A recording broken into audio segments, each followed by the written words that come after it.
你阿父阿兄已战死沙场，阿母要你隐藏军功，不得杀敌为将。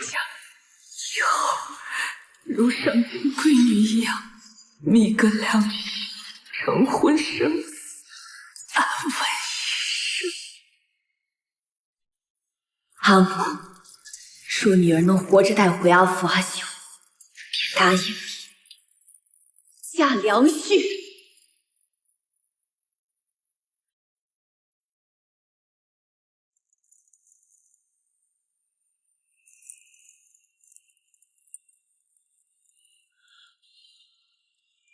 我战北望只爱西西一人，绝不纳妾。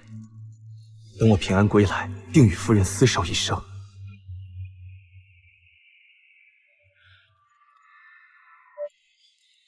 夫君放心，我一定会替你照顾好阿母，守好将军府，等夫君平安归来。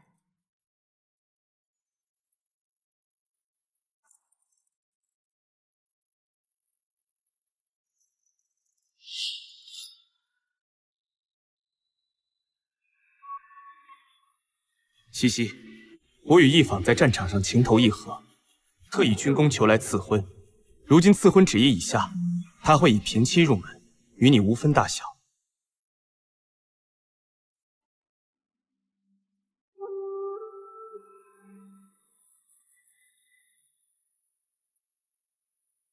夫君可曾记得，你答应过我，绝不纳妾。那样的话，便忘了吧。当时我不懂情爱，只是觉得你合适当我的夫人。直到我遇到了阿访，她和我见过的所有女子都不一样，我爱极了她。我要见义坊将军。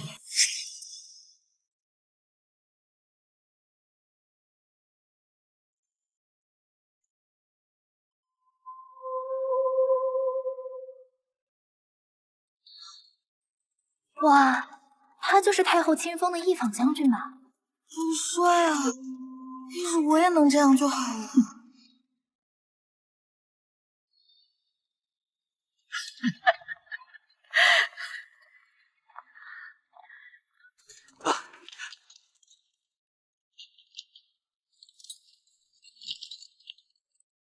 阿父，阿母，她就是义坊，我即将入门的妻子。果然是气度非凡，不愧是太后亲封的第一女将军。快进去吧！啊！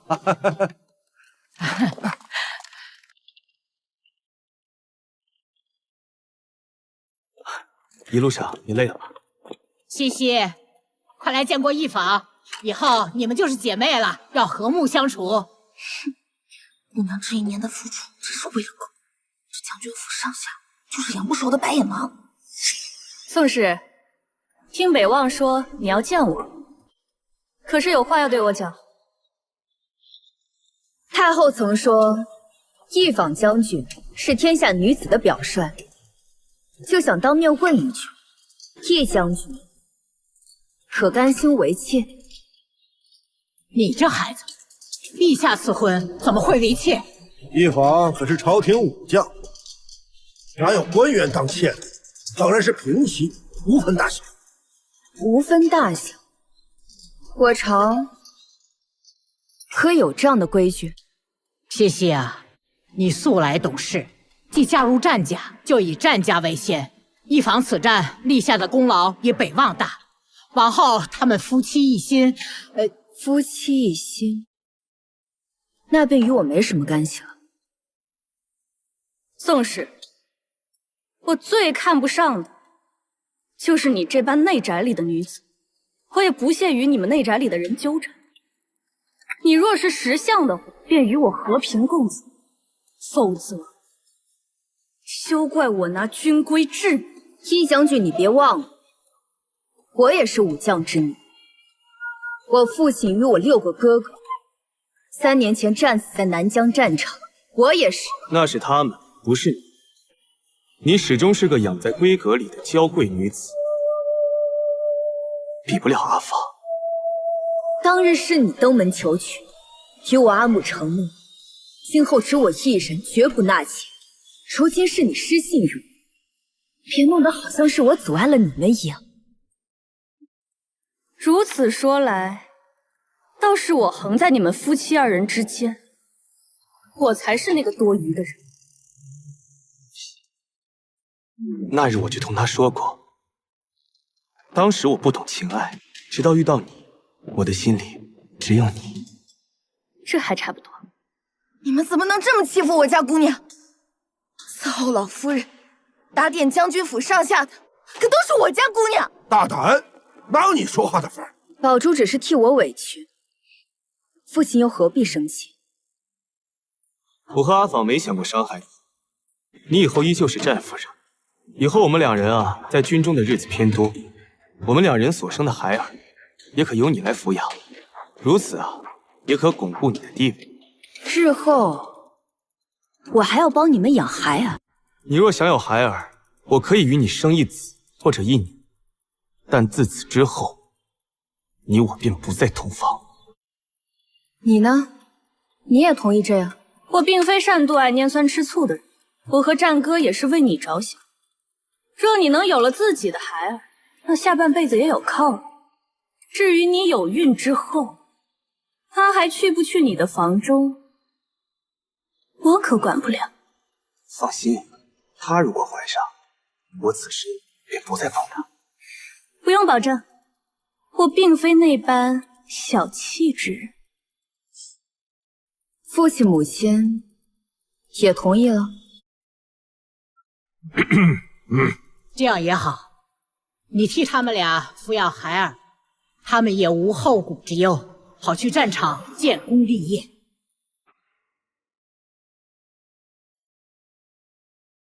女子在世也是十分艰难，你们为何还要这样糟践女子？难道我宋茜茜在你们眼里，就只有靠着战俘的子嗣才能活下去？我就非得要给你们当陪衬，在这后院内宅里苟活一生，你们拿我宋茜茜当什么人了？宋氏，这已是对你最好的安排，你别不识好歹。一坊能让出孩子给你养，该难过的人啊是他。宋茜茜，你知足吧。是啊，茜茜，北望和一坊立下战功，你也会受益的呀。那便和离吧。怕是有人想借着和离的名义，好在外人面前装可怜，阻挠我与战哥的婚事吧。阿芳，你放心，这桩婚事是我们用战功换来的，他阻止不了。我们走。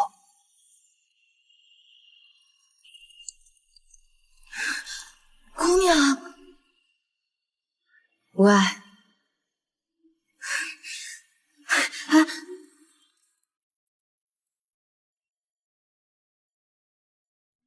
两位将军，你们彼此钟情是你们的事儿，但请别来糟践我家姑娘，别拿战功来压我们姑娘。我们大胆！你一个卑贱的丫鬟，也敢在本将军面前大放厥词！我一个卑贱丫鬟，上知礼仪廉耻，身为朝廷的女将军，却在战场上与别人的夫婿勾搭不清，如今还仗着军功欺负我家姑娘。这就是你养的丫鬟，没大没小。我的人也容得你随意打骂？岂有此理！岂有此理！宋茜茜，为你一个卑贱的丫鬟打你夫君，简直大逆不道！母亲，来人啊，快请丹神医！母亲可千万别动怒，毕竟昨日刚服了药，这药力也只能维持5天，5日之后，丹神医便不会再为你登门治病。你说什么？宋茜茜，竟然不让丹神医给我母亲治病，你心思怎能如此歹毒？夫君慎言，是丹神医自己说不会再来，他觉得替德行有亏的人治病会折寿。你这个毒妇，你是要害死我吗？宝珠，我们走。宋茜茜，你给我站住！不许走！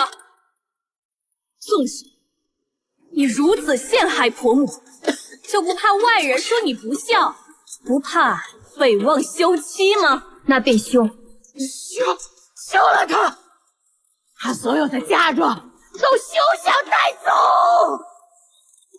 好，明日我请宋家族长与我媒人一同坐下，他战北望休书一下，我当即签收。宋茜茜，你应当知道，一旦我休了你，嫁妆你是不可能拿得走的。哼，那就看你拿不拿得走。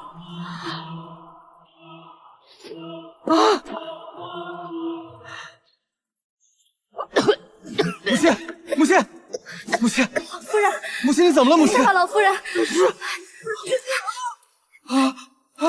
母亲，你怎么样了，老夫人？姑娘，女子休妻可是带不走嫁妆的，你怎么能答应他们休妻啊？傻丫头，你家姑娘岂是他们能算计的？姑娘，莫不是有什么计策了？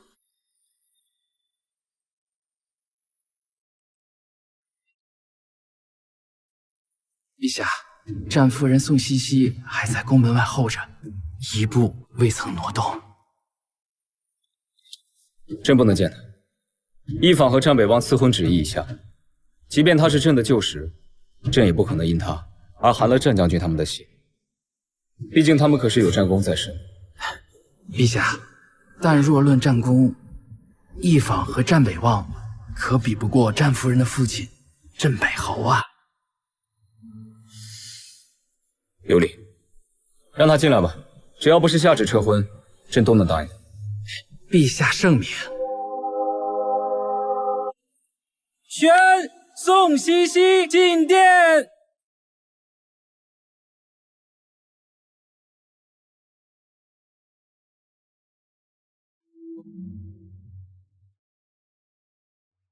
臣女宋茜茜参见陛下。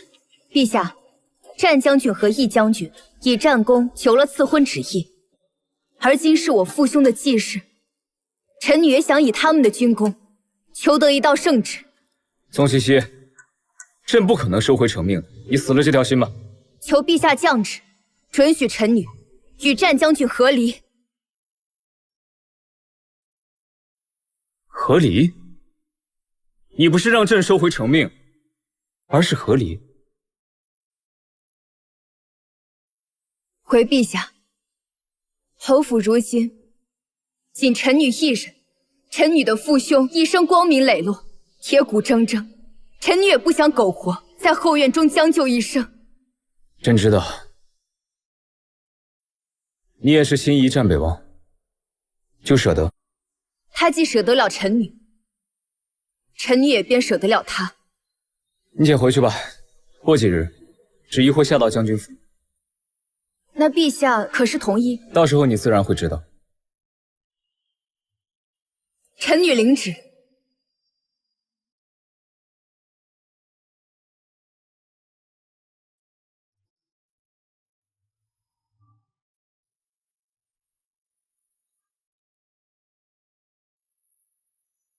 除了皇帝北冥王，朝中再无得力武将。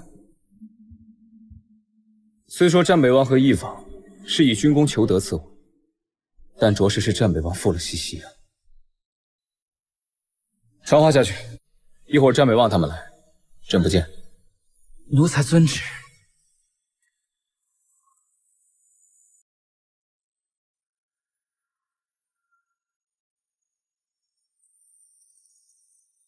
二位将军请回吧，今日皇上确有不便。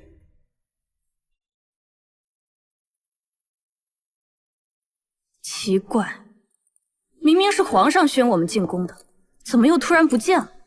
我也纳闷，战夫人为了面圣，竟在宫门前等了1个时辰。还用想？肯定是让皇上收回成命，阻止战将军和义将军的婚事。果然是内宅妇人，前脚刚与他说完，后脚便进宫告御状，阻止你我成婚，还真是心思歹毒。阿芳，你放心，他阻止不了。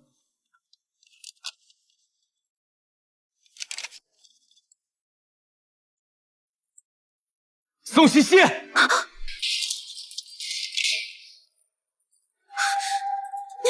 干什么？宝珠，你先退下。你去陛下跟前告状了，求陛下撤回赐婚旨意，对吗？没有。敢做不敢当，可不是将门出身的女儿所为。宋茜茜，你真虚伪！看来我从未真正认识过这个男人。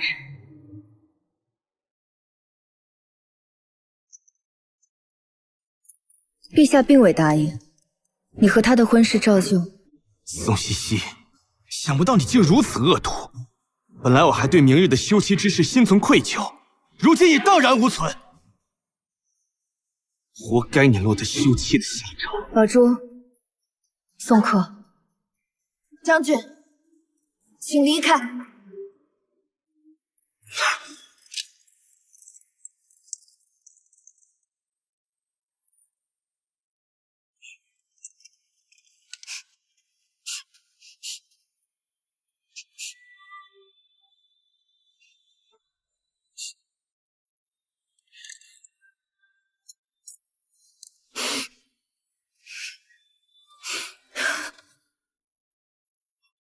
傻丫头，哭什么？我就是替姑娘不值，你对他们那么好，他们还欺负你。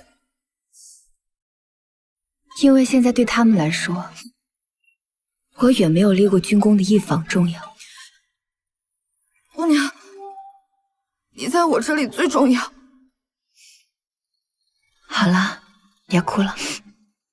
明日你就留在别院里，和苏嬷嬷一起收拾行李。无论这圣旨怎么下，我们都一定离开将军府。那姑娘只身去休妻宴，岂不是会被他们欺负死？你呀，就这么不信你家姑娘？你家姑娘岂是他们能欺负的？男儿薄幸，自古如此，不是什么新鲜事儿。但得了心腹便要休妻，也是少见呐。太叔祖，请用茶。宋太公，你说这话是什么意思？一坊进门是平妻，跟他平起平坐，又不是压他一头。你说这话，显得我们欺负他似的。你说，我们欺负你了吗？母亲没有欺负我，只是转头就爱上了更有权势的心腹罢了。茜茜呀，你扪心自问，自从你进入战家以后，可有人骂过你、打过你？你婆母可有让你立过一日规矩？没有。但这一年来，我衣不解带的伺候婆母，拿我的嫁妆给她支付昂贵的药钱。他自然不忍打我骂我，也自然无法给我立规矩。你说是不是？战老夫人，我们府内上下都待你不薄，你……战老爷，您此言差矣。将军府上上下下待我不薄，是因为府中的所有吃穿用度，皆是用我嫁妆贴补。就算如此，依然有人要算计我的嫁妆。宋茜茜，一坊和北望是陛下赐婚，你是嫉妒，犯了不孝之罪。你说他不孝，满京城都知道，他进府之后为了照顾你的病，几乎都睡在你的房中，照顾你起居饮食，伺候你汤药针灸，怎算得上不孝？但赐婚旨意一下，他不让丹神仙来给我治病，还进宫求陛下撤销一坊和我儿子的婚事。敢问宋太公一句，他这是不是犯了嫉妒之条？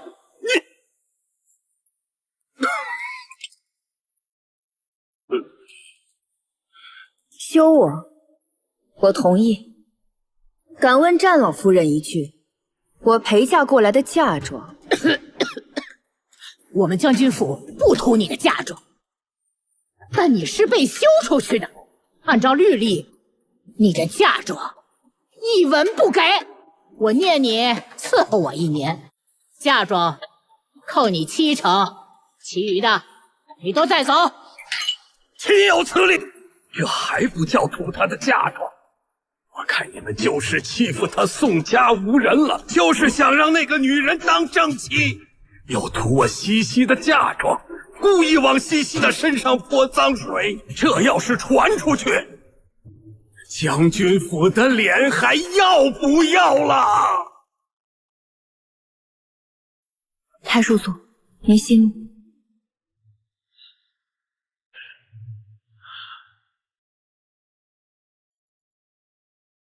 战将军，我敬重你与义将军为国立功，只请您说句公道话，是否要扣我70%嫁妆？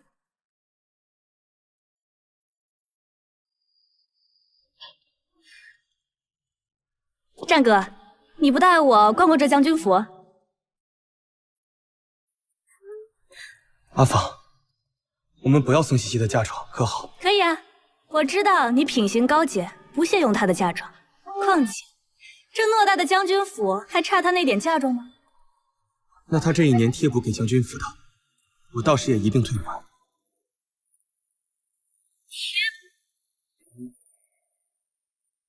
他这1年来一直用嫁妆贴补将军府。母亲在吃丹神医的药，甚是名贵，将军府入不敷支。她嫁进来这1年，便贴补了些。那将军府岂不是只剩下一个空壳子了？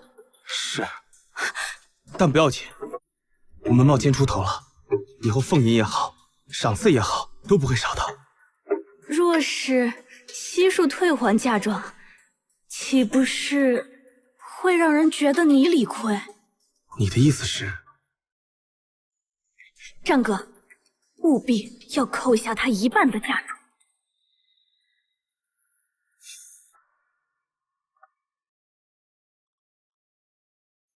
50%，他的嫁妆退还50%。宋太公如果不服，尽管去官府提告，看看我说的是否合理。战将军还真是替我着想，竟还为我保留了1半的嫁妆。如此一来，我也不必再对你们留情面了。50%，亏你说得出口！西西嫁给你的时候，10里红妆，那是多少银子？多少田庄铺子商号？你们怎敢大开饕餮之嘴？我说了，你们尽管去官府提告，休书我已经备好，先给你们过目。夫人多好啊，可惜犯嫉妒之罪，故休书一封。希望你以后再嫁，不要像这样煽动手段，真诚待人，才会得到幸福。多谢将军教我做人，只是这休书还没官府盖章呢。我会亲自拿过去，嫁妆方面却已是后待你。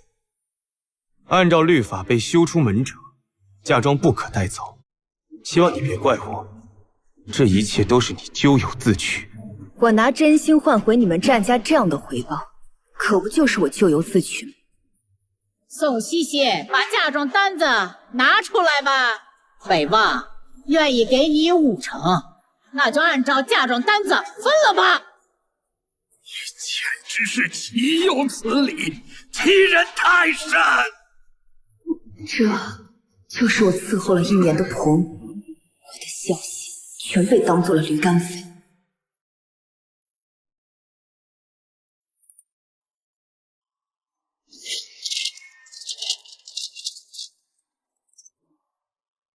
来拿，还不去拿了？该分的就分了，趁早把这个事情办妥。这是做什么？我说，靠你自己的本事拿到这份礼单。你又想耍什么花招？你这是逼我抢吗？我就是想看看，我们商国的将军本事到底有多好。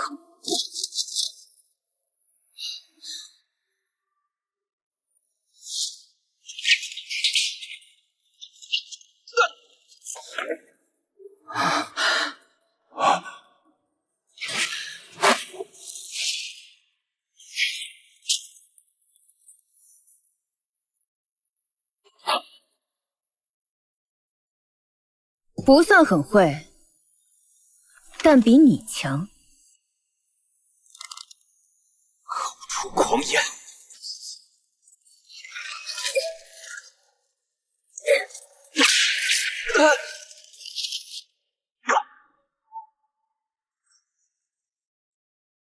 哈哈哈哈！镇北侯府无弱女。他的武功造诣，哪里只比我高一点点，10个我也不是宋茜茜的对手。你会武，为何从来不说？你猜？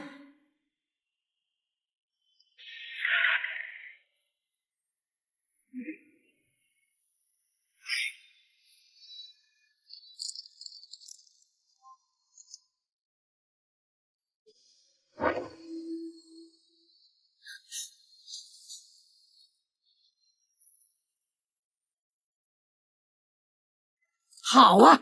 你毁了我的嫁妆单子，滚！你这个毒妇，给我滚出将军府！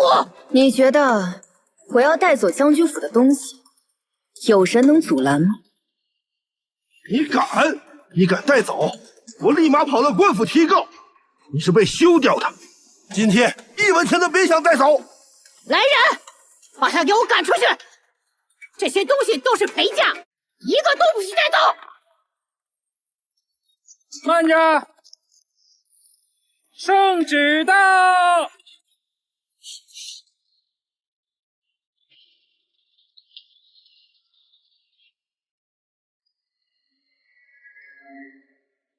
将军起来，圣旨不是给您的，是给宋姑娘的。定是陛下得知他反对赐婚，所以下旨训斥。烦请公公回禀陛下，宋茜茜犯下律条，已经被休了。将军休妻？宋茜茜犯了7出之条，我今天请宋家人过来，还请了媒人作证，休她出门。原来如此，那就不必让将军担了休妻的恶名，陛下自有圣裁。宋茜茜接旨。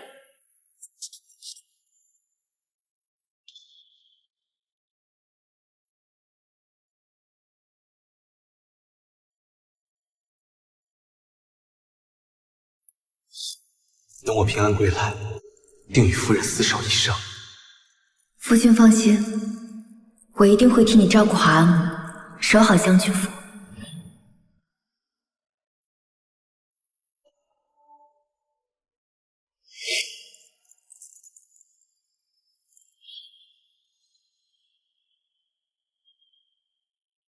臣女宋茜茜接旨。不知道陛下是否会让我与战北王和离？奉天承运，皇帝诏曰：镇北侯宋怀安立下赫赫战功，追封镇国公。镇国公世袭3代，念镇北侯一门男丁为守护我商国疆土，全部牺牲，仅有宋茜茜一女尚在，故宋茜茜的夫婿可世袭国公之位。一定会延续我镇北侯府的香火。陛下没有忘记镇北侯府一家人的牺牲啊！那要是没有休妻，北方是不是就可世袭国公之位了？是啊，夫人。令战北望赴约宋茜茜在先，宋茜茜请求和离有礼，朕予以恩准，从此两家再无关系，钦此。啊！什么？宋西西，谢主隆恩。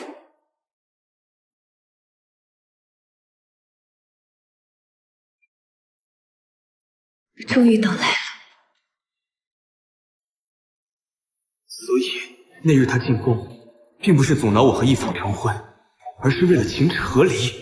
姑娘，太后说您很久没去给他老人家请安了，她十分想念您，让您日后多进宫陪陪他老人家。是。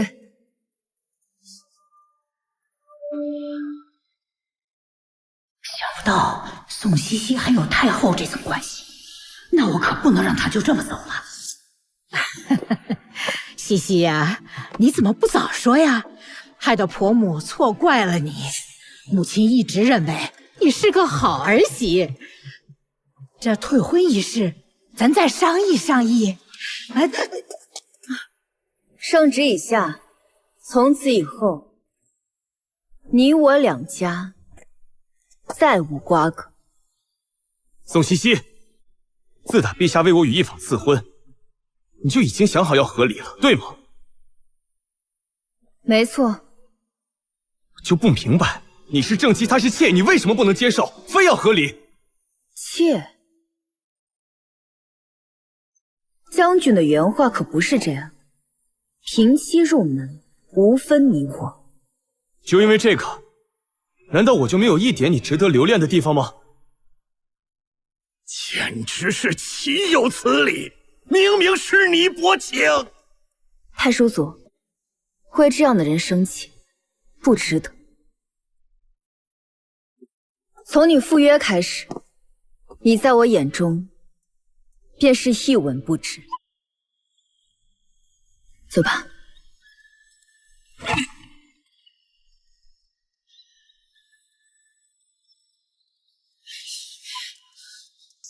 都怪你！夫君放心，我一定会替你照顾好阿母，守好将军府，等夫君平安回来。不会后悔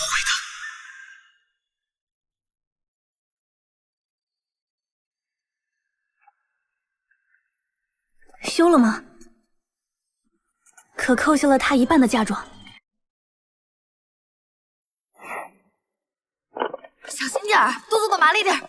哎，小心小心，不能搬走啊！不能搬走，这些东西都不能搬走，什么东西都能搬走，这个屏风不能搬走啊！还是劝老夫人快放手，这可是太后赐我的陪嫁，你觉得你们战家要得起吗？哎呀，阿母，我和一坊迟早会给您赚回来，这些东西咱们不要也罢啊。走，咱们回府。是，全部带走。什么都让他搬走了，什么都没有了。这将军府连我买药的钱也没有了。哎呀，阿母，南疆战场即将需要我和一坊了，到时候我们会再次立功回来的。没扣。我不是同你讲过，务必要扣下一半的嫁妆吗？将军府都已经只剩下空壳子了，你没扣他嫁妆，我们怎么过活？一坊，你嫁给我，是怕过苦日子吗？我也不是这个意思，我只是想着，我们可以一心一意的在军中建功立业，不必为银子发愁而已。所以，真的没扣下吗？嫁妆全部被他带走了。休书快要给他的时候，圣旨到了。原来他早前进宫求陛下赐的，是一道和离的旨意。从一开始他就打算和离，没打算和你共侍一夫。什么？他说他不屑。他不屑？我都还没有嫌弃与他共侍一夫呢，他倒先不屑了，真是可笑。他拿自己当什么东西？圣旨里封镇北侯宋怀安为镇国公，3代世袭。他现在是国公府里唯一的嫡出千金，他日后所嫁夫婿可承爵，又或是从旁系过继承爵。他所嫁的夫婿能承爵？这怎么可能啊！本来以为可以靠下他的嫁妆，他被休妻，日后也不会有好人家娶她。现在陛下竟然为了他开了先例。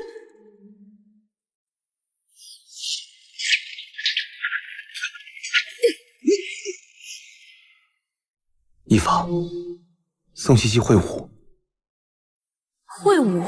她一个内宅女子，会武有什么稀奇？我说的是她会武功，我同她交过手，她现在的内力已经到达可以隔空震碎物品的程度。我不信！你说她会武已经够离谱了，竟然还说她可以隔空震碎物品，这世界上没有几个人能做到的，你也太夸张了。算了，我就知道你在骗我。战哥，我虽知将军府艰难，但你允诺我的聘金和聘礼可一样都不能少啊。他为何与从前不一样了？如今竟如此爱算计，难道是我的错觉？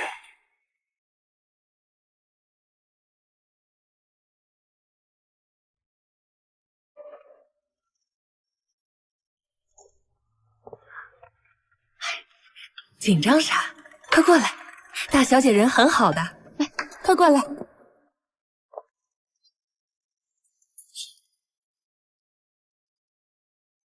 快过来吧，来。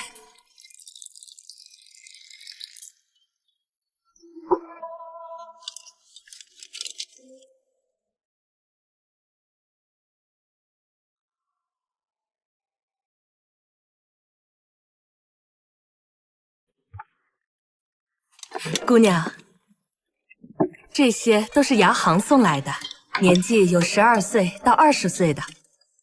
姑娘若有喜欢的，便可留下来伺候。可认字？认得几个？留下吧，日后跟着苏嬷嬷学规矩便是。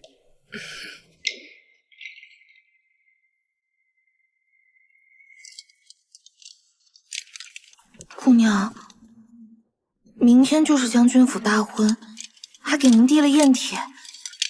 你说他们怎么这么无耻，扣不下您的嫁妆，还想再赚一笔彩礼钱？他们既然敢递，咱们怕什么？去便是。啊！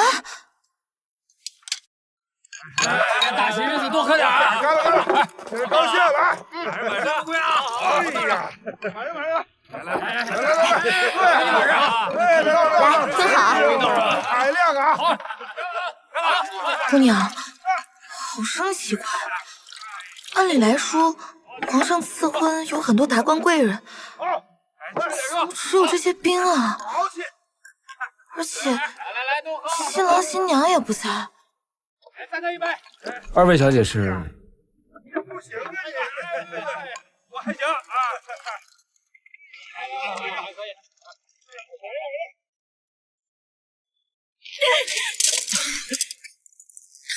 哈姆，你若是不想帮我把婚事办得体面些，你便同我讲。现在倒好了，好好的一个喜宴都变成笑话了，就是因为席位不够，宾客全都走光了。你让我如何在朝为官啊？我也是按照宾客单子制办的呀。谁知道你请的都是粗鲁的士兵，这能怪我吗？我可是你婆母，这大婚当日，你竟敢对我大不敬啊！阿母啊，这事啊，确实是你欠考虑啊。你这个不孝子！你娶了媳妇忘了娘！你知道这些酒席还要这聘礼聘金，都是我卖了粮铺借钱给你置办的吗？给我闭嘴！这大喜的日子也不怕人家笑话。不管怎么样，既然来了就都是宾客，别的事明儿再说。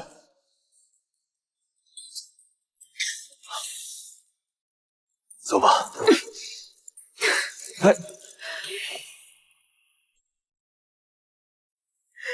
造孽呀！我战家怎么请这么个玩意儿啊？什么跟什么呀？你之前不是挺开心的？滚！哎！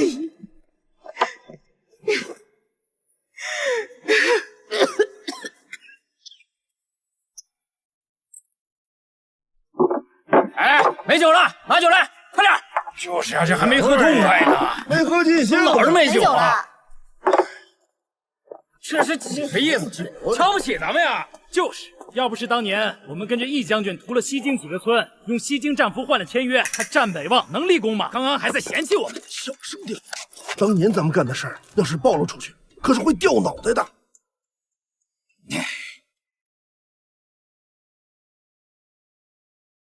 难道当初成灵关一战，藏着什么不可告人的秘密？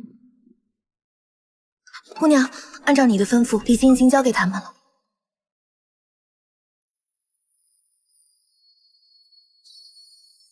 宝珠，你去帮我给大师兄传信，让他帮我查成灵关一战是否有问题。是。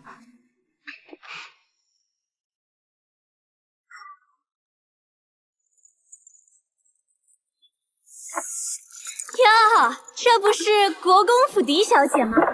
怎么，你还真敢来参加我和北望的婚事啊？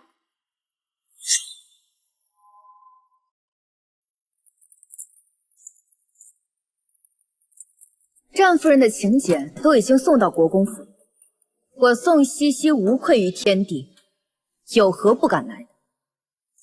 你知道我是战夫人就好。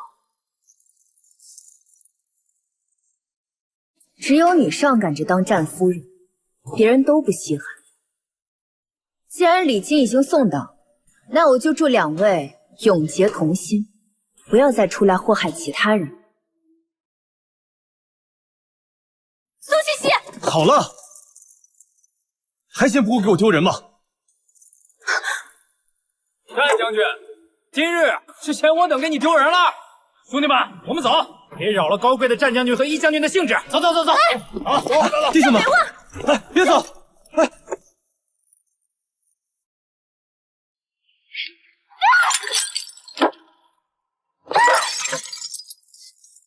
战北望，你现在可高兴了？我的脸都让你和你父母丢尽了。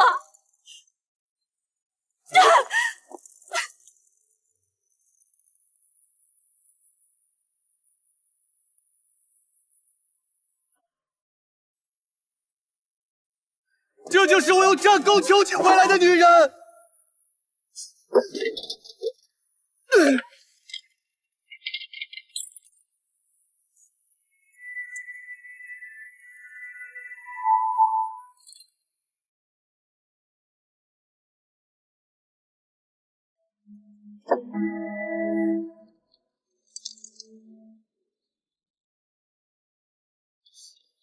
娘，大师哥的信鸽来了。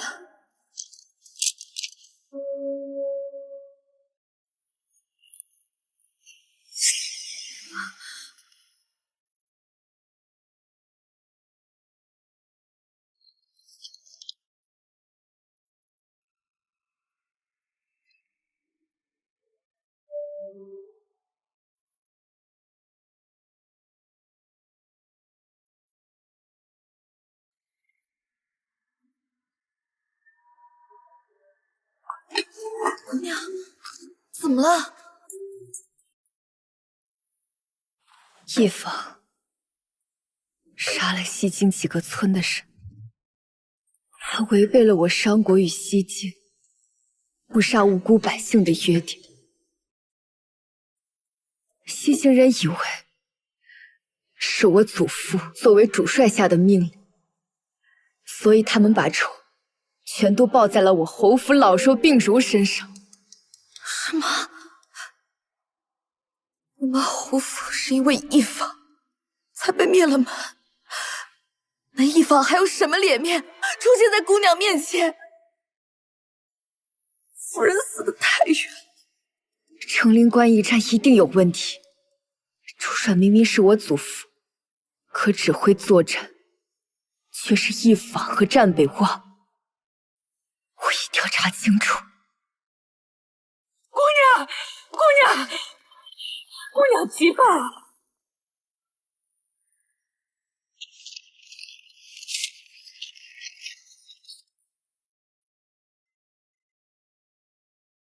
姑娘是何人？我师姐。他说西境已经派了30万兵马前往东辽国，要助东辽国攻打北冥王，吞下南境最后2城。可西京不是我们商国的盟友吗？那一坊不就是靠着与西京签订和平合约，立下战功，才处处为难姑娘吗？可扭头为何去入东辽国，与我商国为敌呢？恐怕与一坊屠村有关。那姑娘，您接下来打算怎么做？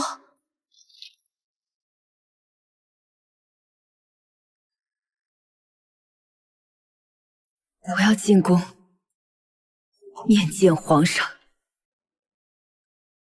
陛下，臣女收到密报，特来禀告陛下。密报？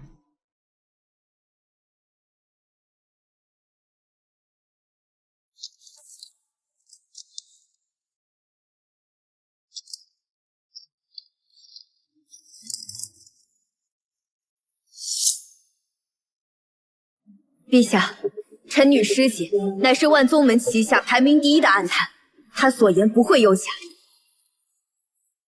臣女恳请陛下支派援军给南疆。荒谬！一派胡言！西京与我商国签下了互不干扰的合约，怎么可能与我商国的敌国联盟？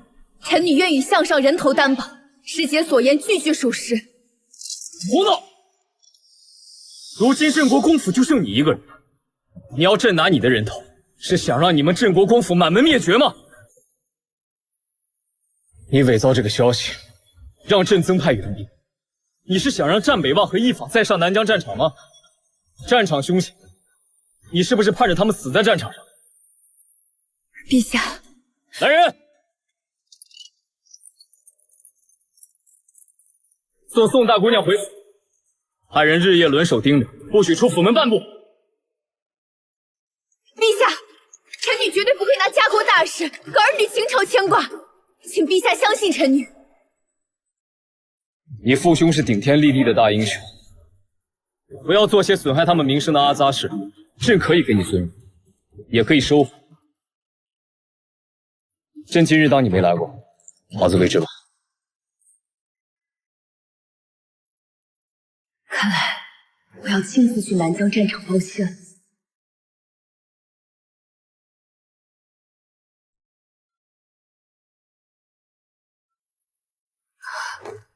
姑娘，这是怎么了？皇上现在每日派人监视我，可我有要紧的事情，必须要离府。我不在的日子里，国公府要像我在时一样运作，能瞒多久是多久。若是实在瞒不住，就告知皇上。等我回来后，再去向皇上请罪。姑娘想做什么就尽管去做，老奴会守着国公府。姑娘打算什么时候走啊？今晚就走。我离府并非难事，可我需要骑我桃花马，所以还得想个法子，把马运到别院去。这事儿好办。过2日是怀王妃蓝郡主成亲，老奴骑马去给郡主送礼，送完之后会把马送到别院去，再从外头买一匹回来。行，就这么办。反正禁军也不限制你们出入。哎，对了，苏嬷嬷，我与表妹关系极好，你先去库房挑几样好东西送过去。西西，西西，姑娘，战将军硬要闯进来，我没拦住。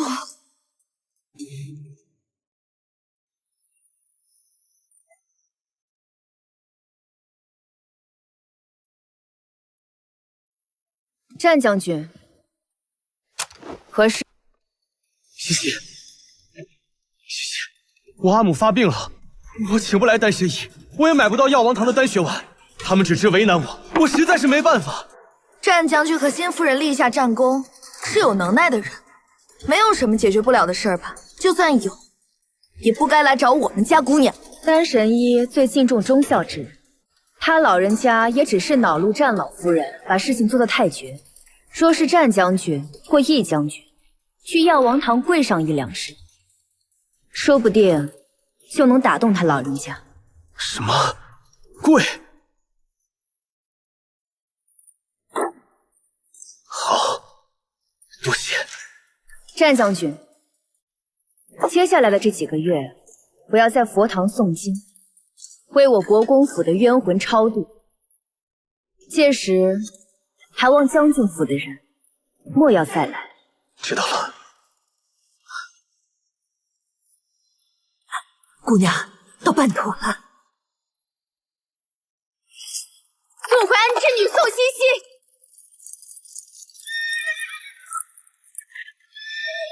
宋怀安之女宋茜茜，有紧急军情，求见北冥王。你真的是宋将军的女儿？何人闯营？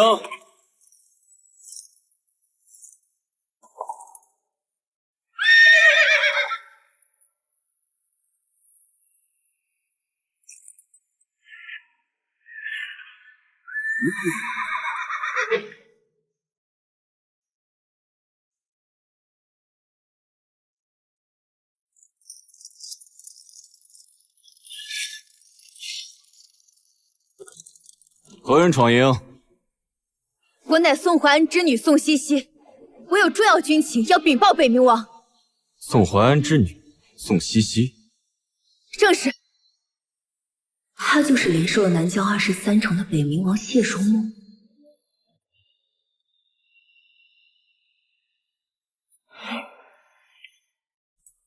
此番去战场，本王一定会亲自手刃杀害镇北侯府的敌军首领，以此为聘，以匕首为信物，求娶茜茜。北冥王为何要娶茜茜？是茜茜将本王从死人堆里救了回来。自从那时起，本王便决定非她不娶。还望镇北侯夫人成全。王爷不必多礼，只是茜茜上南疆战场一事，还请王爷代为保密。我不希望她功高盖主，只希望她觅得良婿，安稳一生。可王爷您贵为亲王，茜茜性子莽撞，实在配不上王爷。本王得知你阿母将你嫁人后，便打算就此一生待在战场，却不曾想会在这里见到你。随本王来。是。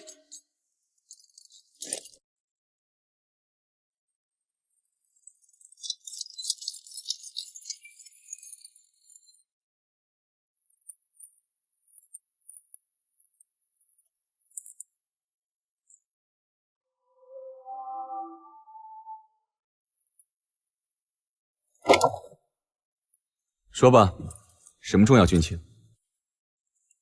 启禀元帅，我二师姐在东辽国探得消息，西京统帅苏兰基已经率西京兵马约30万进了东辽国，换上了东辽国士兵的战甲，现在已经前往南疆战场。为何不直接禀报皇上？禀报了，但无凭无据，皇上不肯相信。元帅肯信我吗？你二师姐乃是万宗门的人，名叫平无宗，她是江湖上非常有名的暗探，她打听的消息一定不会有错。元帅怎会对万宗门如此？元帅怎会对万宗门如此了解？本帅幼年常去眉山，得知眉山万宗门有一顽皮女子宋茜茜，得万宗门上下宠爱。可是你，自从遭逢变故，我已不再是那个能肆意胡来的少女。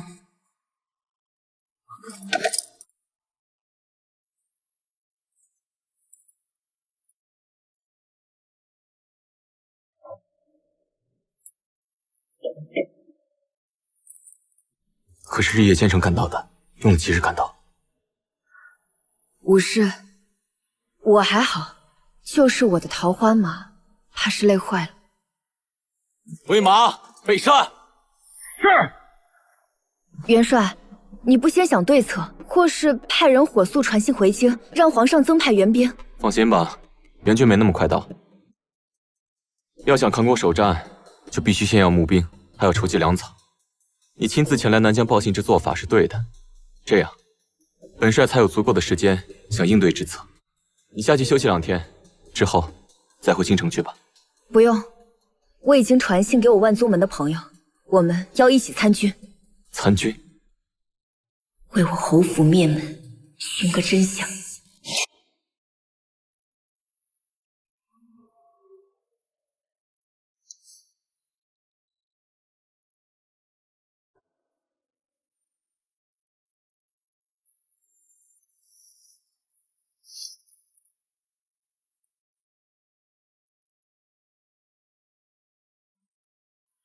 什么？30万西京大军与我敌国东辽20万大军联合，要攻北冥王，吞南疆最后2城。陛下，臣女师姐乃是万宗门旗下排行第1的暗探，她所言不会有假。臣女恳请陛下支派援军给南疆。荒谬！一派胡言！臣女愿以项上人头担保，师姐所言句句属实。没想到宋茜茜说的竟是真的，朕竟然还以为是他见不得镇北王和一坊成亲，怒斥了他一顿。皇上，如今派遣援兵，只怕是来不及了。这消息，我们的探子竟然没有探查出来，可见我兵部派遣在敌东辽国与西京的探子全部被杀了。皇上，战况紧急，请务必增派援军。我与战将军愿领援军前往南疆，必在西京大军抵达之前赶到南疆战场。一坊，你怎么能保证我们能先于西京大军抵达战场？西京人已经出发超过10日，如今我们还未动身，就算日夜赶路，也未必能赶到。我知道你最近对我有所不满，但我会让你知道，娶了我是将军府的福气，是你的福气。他宋茜茜顶多能帮你孝顺孝顺婆母，但我能让你将军府一门重回巅峰。好端端的，你提他做什么？我提他就戳你肺管子了？难不成你们还要藕断丝连？我看他这一招是以退为进，勾引你去国公府找他吧。我说了，我去国公府找他是想找他出面去请丹神医，不然母亲到现在都吃不上丹神医的药。那你可知皇上为何派禁军守着镇国公府，看着宋茜茜吗？想必是他跟皇上提了一些过分的要求。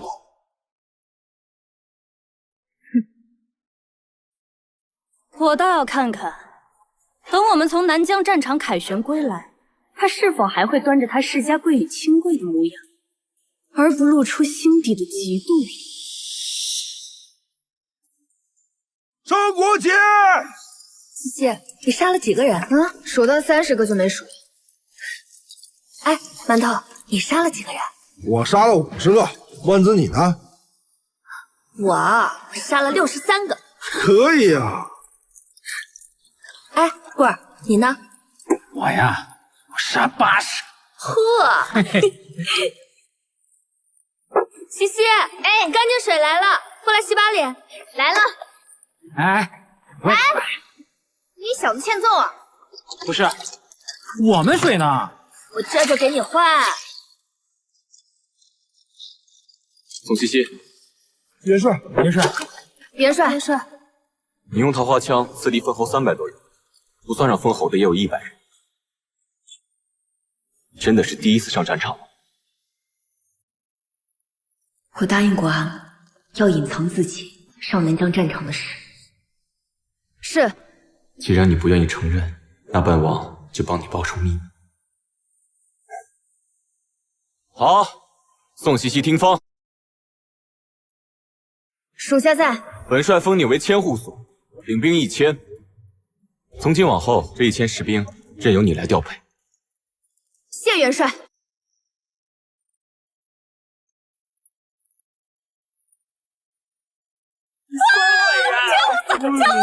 千户所300，太厉害了！恭喜啊！行了行了，快收拾吧。千户所。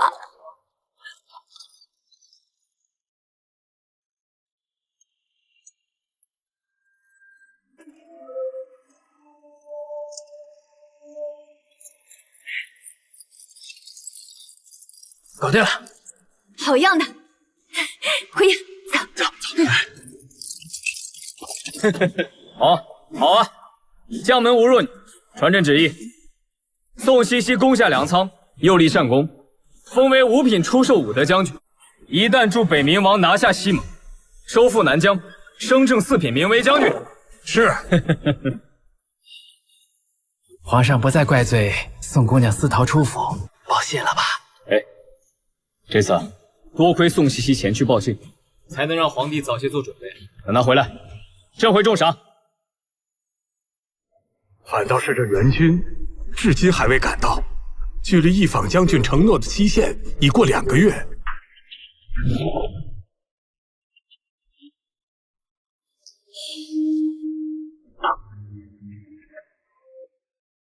留下这里，就是拿下。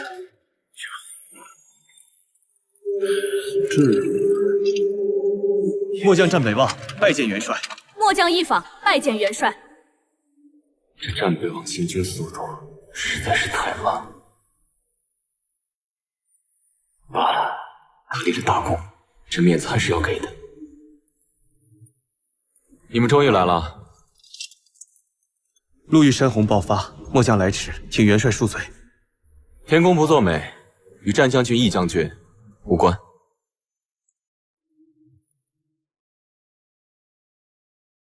看见夫婿来。战将军，今日终于见到你，你小子福气不小，娶了这么好的一位夫人呢！战将军，我还没恭喜呢，你们夫妻2人合力建功，定能重新光耀将军府。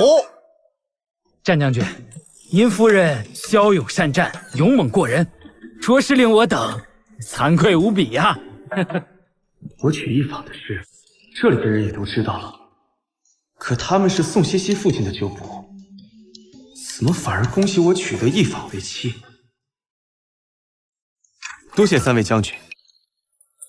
诸位实在是过奖了，一坊怎比得上诸位将军？成灵关一劫只是侥幸，并非一坊多勇猛善战。这丫头，莫不是隐瞒了些什么？战北望夫人是宋西西，义将军怎么跑出来谦虚一番呀？义将军谦虚。哎呀，怎么还发呆呢？见到自己的媳妇儿也不知道上来问候一下。她受了伤，到现在还没好利索呢。你受伤了？我没受伤啊。这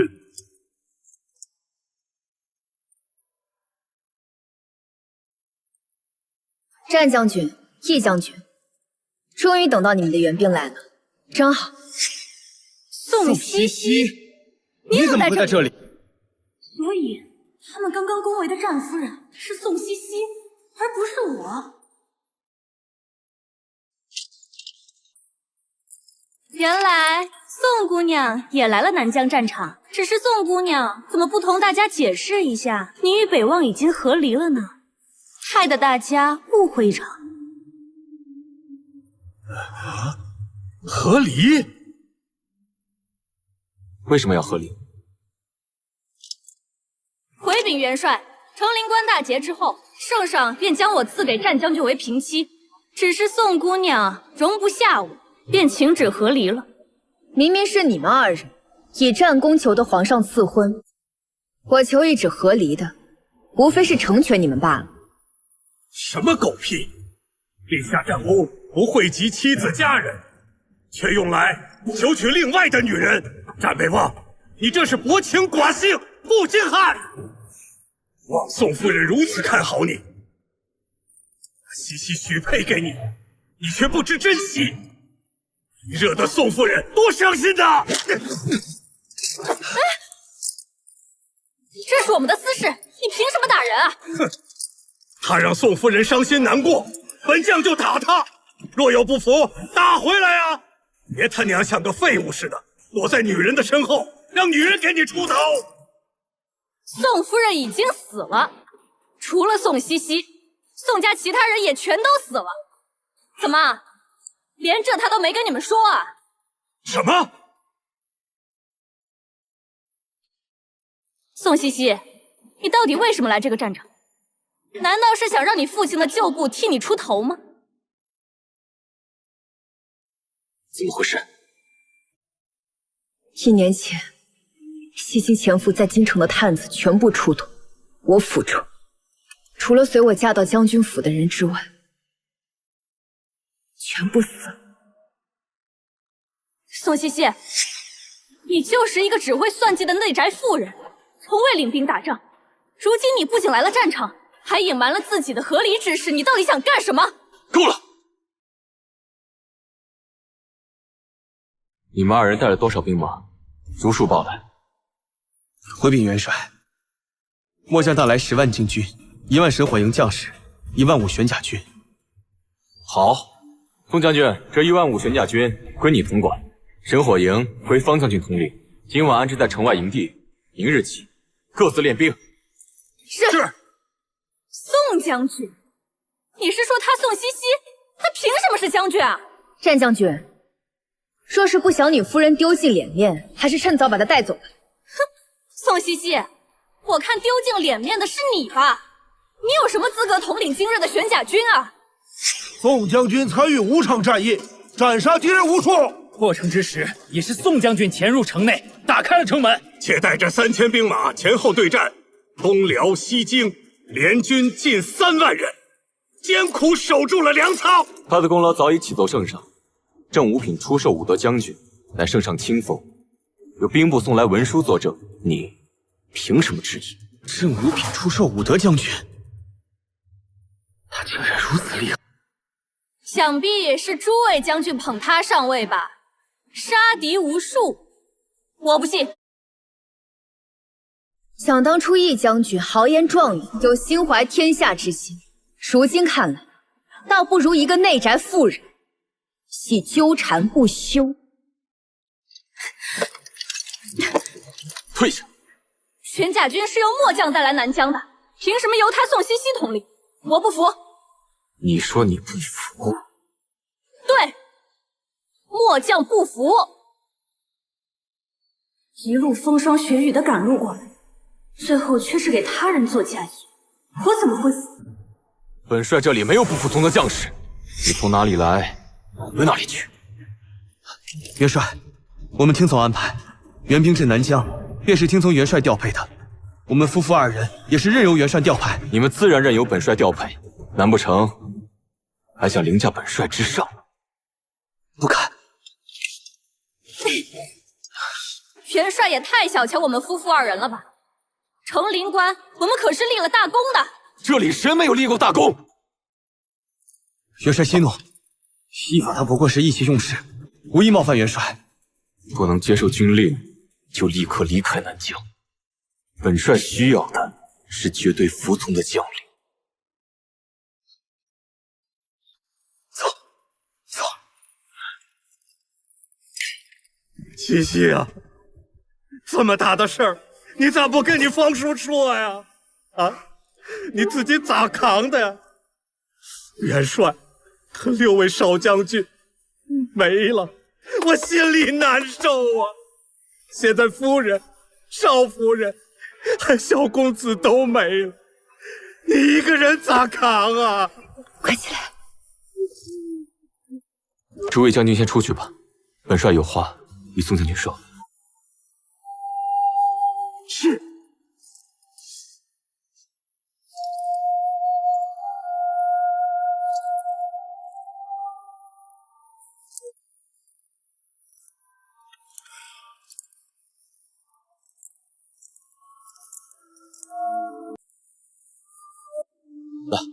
喝一杯吧。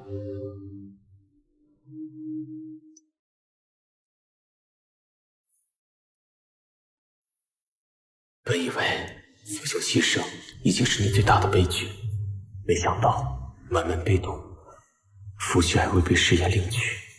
这段日子你到底是怎么活出来的？坐吧。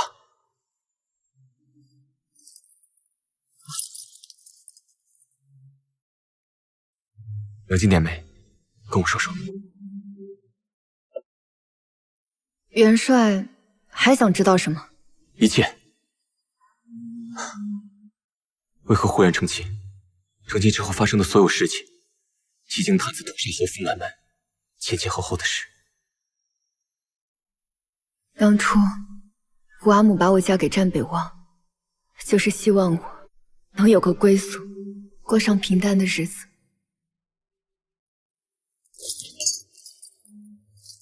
欺人太甚！他们将军府的人竟敢如此欺负你，委屈你。我没有觉得委屈。我若是对战北望有情意，自然是委屈。可我没有。于我而言，离开了将军府，就是解脱。还有他们筹谋的，我的嫁妆也没有得逞。所以今日才让元帅看到一坊对我那么愤怒。他看上的男人我不稀罕，让他不高兴。不愧是宋家女子，永不折腰。一坊通过屠杀西京无辜百姓，与西京取得合约一事，我会如实禀报圣上，届时一定会水落石出。该有一个人为此事负上全部责任，只不过，或许不是你想要的那种方式。我明白，多谢元帅。起来吧，走，本帅带你检阅玄甲军。从今天开始，你就是玄甲军的副指挥使。是。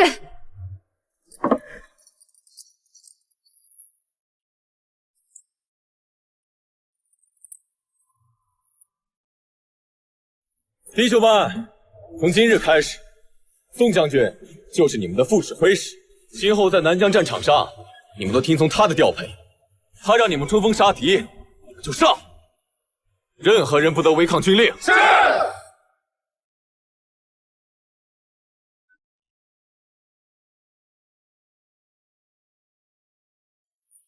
玄甲军分明就是我们带来的，凭什么就归了他宋西西管？分明是北冥王偏心。就算不给他管，也轮不到我们管。玄甲军本来就是北冥王的，我们作为援军抵达南疆，最终还是要听令于他。那可不一定。你想干什么？你不要跟底下的人说，这是扰乱军心。或许乱上一乱，就能露出他无能的真面目呢。一坊，我警告你，你若是在军中胡说，等待你的就是军法处置。成灵关一战，我乃首功，我还是上过的第一女将军，没有大错，谁敢对我军法处置？你一直都不愿告诉我，当初成灵关一战，我负责带兵烧粮仓，你是如何使得西京元帅苏兰基同你签下合约的？我不都跟你讲过了吗？当时我就是四处宣扬北冥王在南疆已经取得胜利，即将奔赴成灵关战场，再加上他们粮仓被烧，许是军心一乱，然后就投降了。为什么我总觉得成灵关大捷有问题？宋西西，我定要你身败名裂。他如果要吃父兄的军功，留在京城当个大小姐，享他的荣华富贵便是。为何要与我们在战场上抢军功？闪开！可不是嘛！我们一坊将军在成灵关定了乾坤，所带兵士不过300余人。要是如此，这才成了5品的将军，那被北冥王托举上去的宋西西比他还要高一些。就是。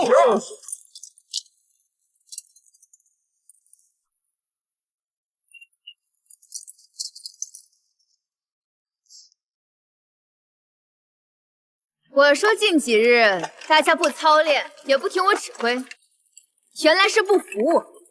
宋将军，元帅下令，说若有不服的，可以挑战宋将军。如果能从宋将军手下走满3招，便可免罪。但是末将不要免罪。如果能胜了末将，宋将军的功劳从哪儿来的？末将从此不再多言一句。李少尉，我们支持你，支持你，支持你！西西，揍他！宋将军不敢迎战吗？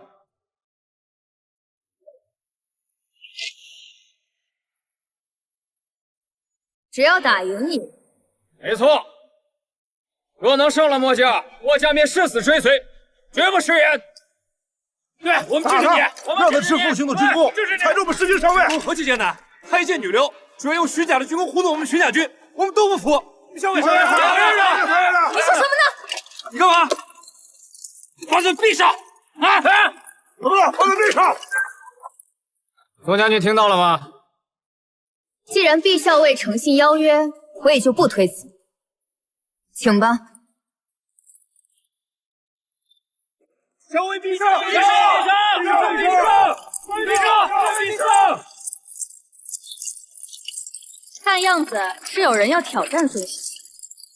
毕明在玄甲军里都算武功高强，也不知道他宋西西能在毕明手下走几招啊？毕明啊，他胜不了。夫君，你也太偏心那宋西西了吧？咱们且等着。毕明最好是把他打得跪地求饶，免得他这样的人丢尽女人的名声。开始吧，毕校尉。哼，别说我打女人，宋将军，我让你一招。好。毕明他肯定承受不了咱们西西的内力。要是硬挡西西的桃花枪，手臂肯定得断。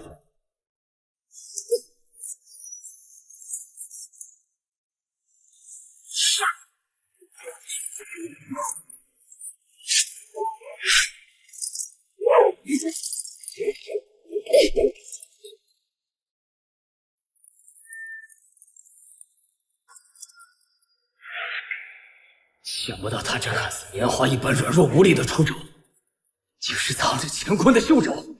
打得好，打得好！好，小伟居然输了，多谢相让。末将毕明，愿听从宋将军调派。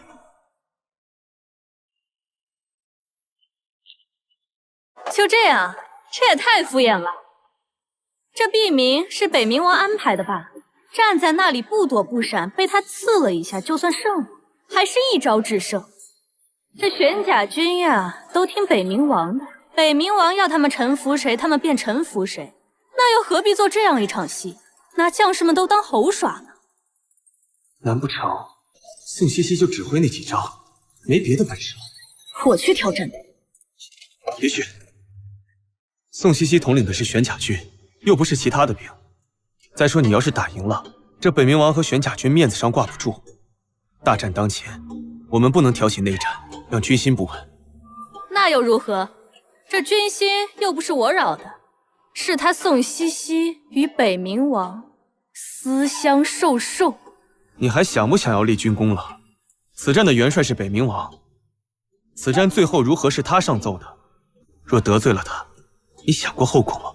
到时候咱们一点军功都捞不着，还落个扰乱军心的罪名。那怎么办？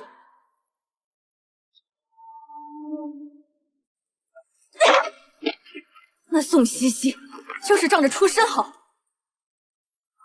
这样欺世盗名之罪，我是断容不得的。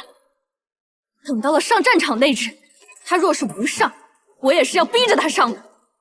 既然北冥王想要重振宋家的荣耀，宋西西肯定是要上一上战场的，到时会有很多人护着他。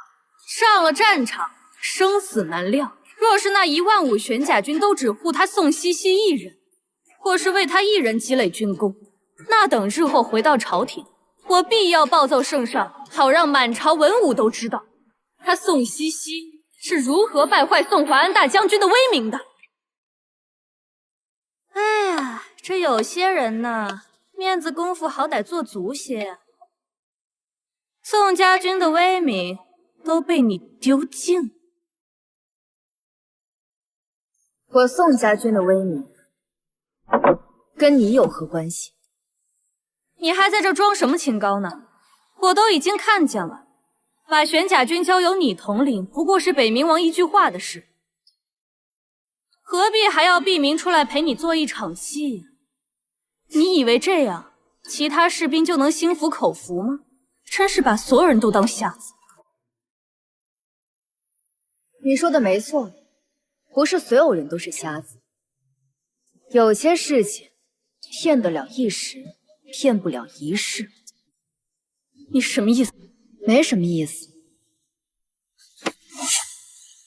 我不管你什么意思，但这里是战场，玄甲军是精锐，不是用来给你赚军功的。你马上回京去，别在这里捣乱。我知道，你不过是想证明你比我厉害，可你凭的是自己的本事吗？这军中啊，无人会服你的，大家都拿你当个笑话。我成为笑话，不全赖你散播谣言，也是真相吗？不行，玄甲军不是用来保护他的，我一定要从北冥王那里夺回玄甲军。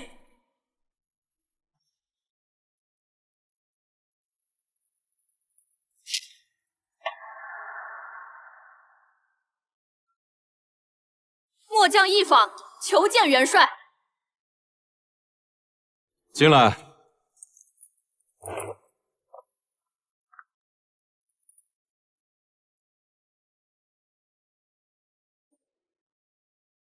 元帅，既是召诸位将军一同商议战况，为何不邀我们夫妇二人一同前来？本帅不是说了吗？你们长途跋涉支援而来，伤病不少，先休息2日再练兵，暂时用不着你们上岛。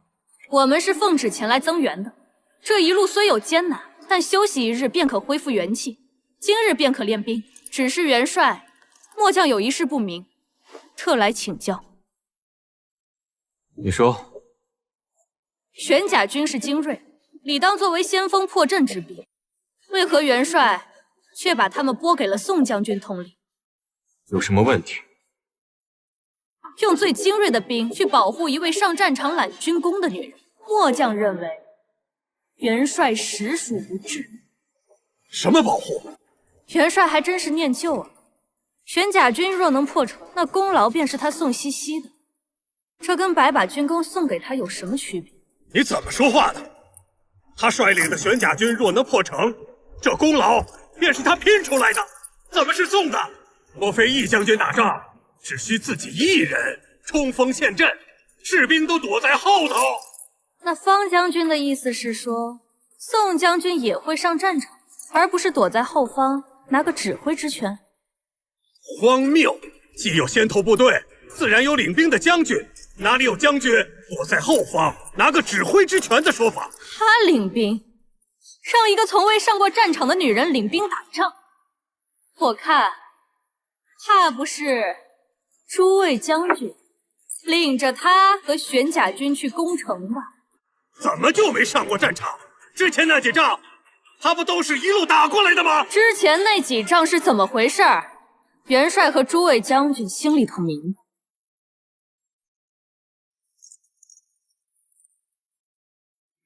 末将一访，请求领玄甲军攻城。如若元帅非要宋西西领兵的话，那末将愿挑战宋西西。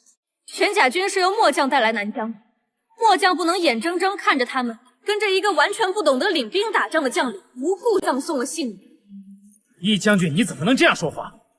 宋将军要是没本事，玄甲军能听他的吗？可真是白白送了性，这仗还没打，你就说这样的丧气话、晦气话，你实在荒谬！元帅不是说过吗？任何人若有不服，皆可挑战。那末将便要挑战宋西西。若宋西西败，玄甲军交给末将统领。好，本帅允许你挑战宋西西。若是他败，玄甲军将不由他统领；若是你败，战后杖责50军棍，以惩违反本帅军令，同时夺你在南疆战场所立的所有军功，你的名字不会出现在任何军功册子上。这不公平！他宋西西败了，没有任何惩罚，我败了却要杖责50军棍，还要剥夺我所有功劳。元帅未免也太偏心了。宋西西叔失去了玄甲军，怎么不算惩罚？况且由他统领玄甲军是本帅下的军令，临阵撤换，在军营里边岂不丢了面子？在武将和士兵面前，没有了半点威胁，怎么不算惩罚？可是元帅说过，任何人若有不服，皆可挑战。没错，挑战输了，杖打50军棍。十一，你不单单只是挑战，你还要从他手里夺过玄甲军。你的挑战是奔着利益去的，失败自然就要有所失去，否则人人都来质疑本帅下的军令，今后之仗还打不打？宋茜茜一个内宅女娘，肯定不是我的对手。好，我明日便挑战。末将告退。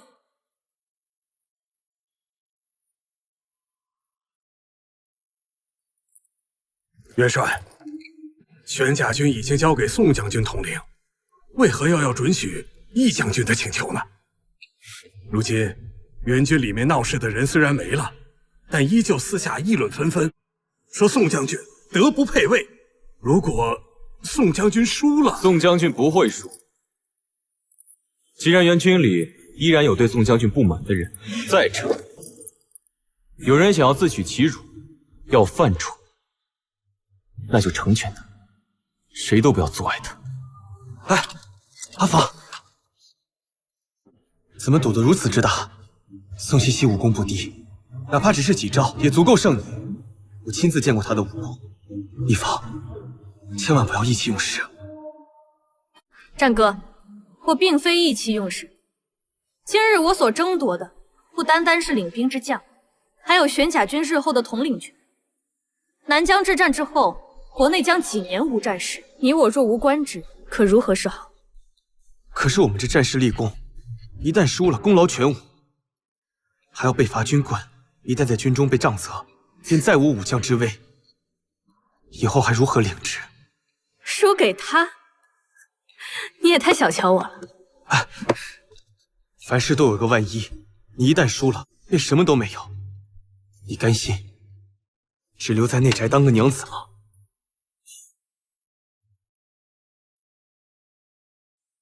若是为你洗手做羹汤，有何不可？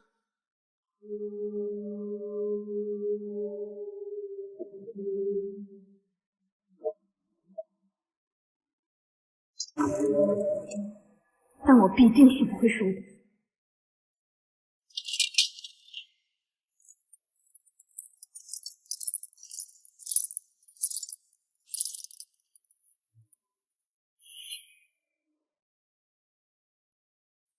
宋茜茜，你还真是愚蠢至极，愚蠢到以为上了战场就能打败我。不过，你也不算太蠢。你还知道利用你父亲的关系，替你自己谋求军功。我们豁出去性命保卫家国，不就图个战功吗？他什么都没做，却封为将军，这何其的不公！说不定我们在战场杀的敌人，最后都成了他的军功。我们如此千辛万苦，到底是为了什么？不过是给他人做嫁衣罢了。再给我说一遍！当初攻城的时候，是宋将军第一个飞上去砸了弓弩机，又跳下来打开城门，带着3000将士死守粮仓，才有你们如今的饱饭吃。你们到底还有没有良心了？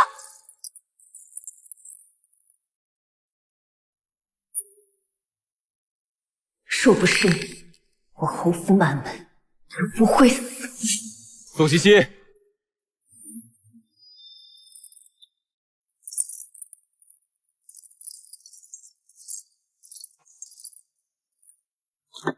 不用桃花枪了，用这个。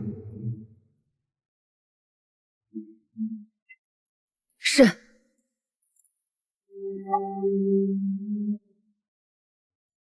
元帅，这是怕我用桃花枪杀了一方。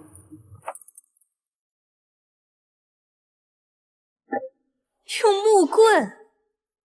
你既然如此自信，那就休怪我手下不留情了。一坊不能输，一旦一坊输了，那么他即便是在南疆战场上拼了全力，也不可能得到一点军功，还要挨50军棍。一坊，沉着应战！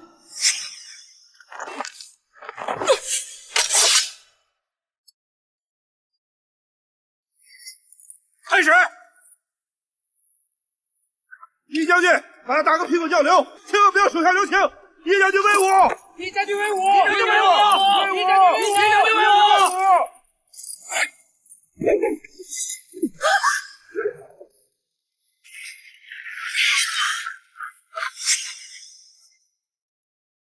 这木棍，只怕不是木棍吧？看来元帅是给你挑了最坚硬的武器。还不如换回他的长枪，我还以为是多厉害，竟然这么糊弄人！不公平！对，不公平！不公平！不公平！不公平！不公平！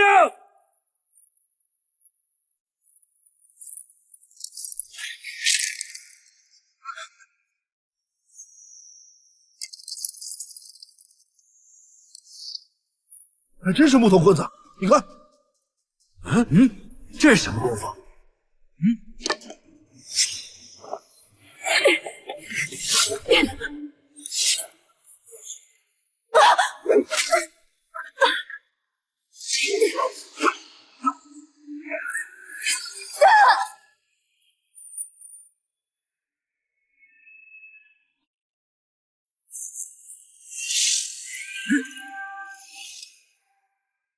这是什么功夫？这是什么功夫？他居然能隔空取物！这木棍明明在地上，一定是妖法。你们懂什么？这是内力，只有内力上乘的武者才能做到。易将军，是继续的，还是认输？武将岂有认输之理？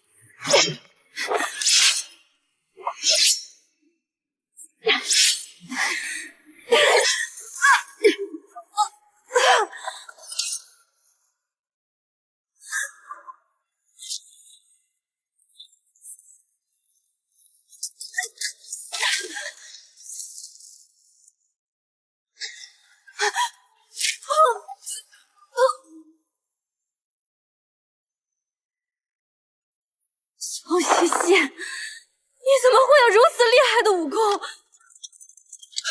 一房，你没事吧？这个我没有输，我要是有他那般的出身，我也是不会输的。打得真好，打死他！打得真好。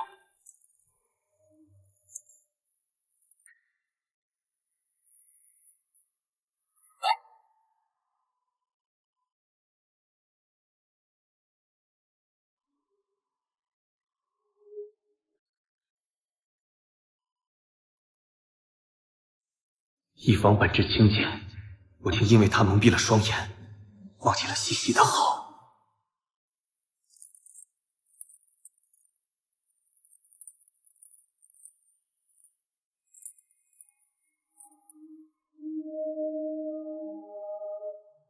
今日起，玄甲军将由宋将军统领，至于易将军违背军令，战后再行惩处。宋将军威武！为何王对西西如此关照？难道是喜欢他？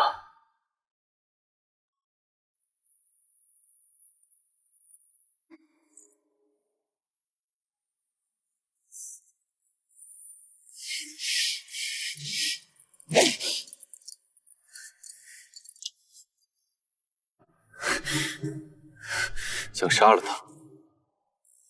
想过。派去调查的人来了信，西京人连屠村的事情都隐瞒了下来，对外只是说整个村子走水，所有人都被火烧死了。你知道这意味着什么吗？西京人想隐瞒西京太子被辱一事，所以就算皇上已经查到真相，表面上也不能对一坊做出什么处置。至少你可以放心，不会因一坊而牵连到你的外祖父。所以苏兰姬之所以要帮东辽国在南疆战场拖住我们，就是逼着朝廷派出援兵，而刚立过功的一坊必定会成为援军之将。苏兰姬的目标只在一坊和他麾下的士兵。没错，两国表面虽已达成了和平，可仇恨已经结下。若是你今天杀了一方，苏兰基无法亲手为太子报仇，那么他会将所有的仇恨都转移到无辜百姓身上。您是说，苏兰基可能会屠城？现在应该不会，但如果你今天杀了一方，他多半……苏兰基是西京太子的舅舅。今天如果杀了一方，后果真的很严重。幸好，好了，别想太多，专心练兵。等到攻城之时，苏兰基一定会追着一方打。到时候，即便你今日不杀他，或者来日，朝廷也无法问他的罪，他也很难从苏兰基手上逃脱。知道了。15000玄甲军分成2组，一组负责进攻，一组负责防守。这2组再分10个小组，也就是说，攻防加起来一共是20个小组。明日的玄甲卫是攻城的先头部队，届时战将军率1万人在后方架云梯配合，大概就是这样。战将军回去之后，若是想到什么问题，可以随时来找我。没问题的话，我现在就有一个问题，请说。当初你为何隐瞒我你会武功的事？这很重要吗？不重要，只是直到你我和离那一日，我才知道你会武功。我疑惑的是，你既然懂得兵论战术，武功又如此高强，为何不去军中继续发展你宋家的势力，而要选择下嫁给我？嫁你，无非是遵从母命罢了。那你可曾真正的喜欢过我吗？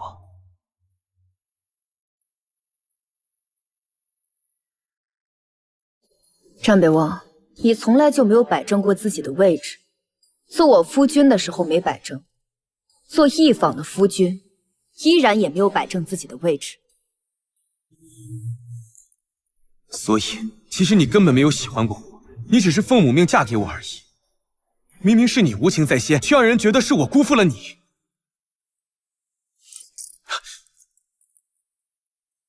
宋茜茜，你把话给我说清楚。宋茜茜，你跟我夫君在一起干什么呢？你的夫人，你自己解释。宋茜茜，闹够了没有？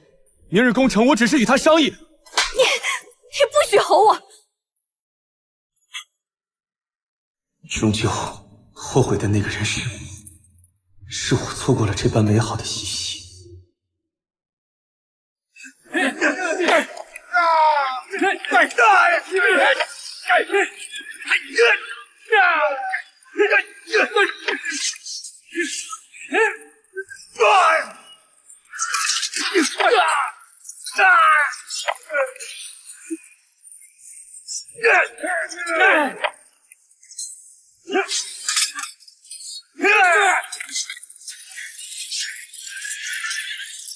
元帅，宋将军，这些弓箭手交给你。万子，我们走。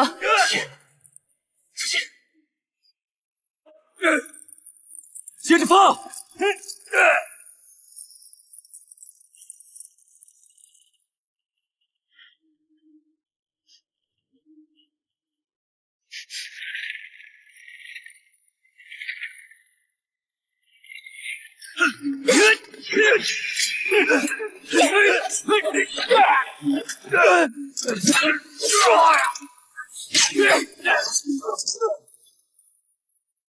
攻城手上！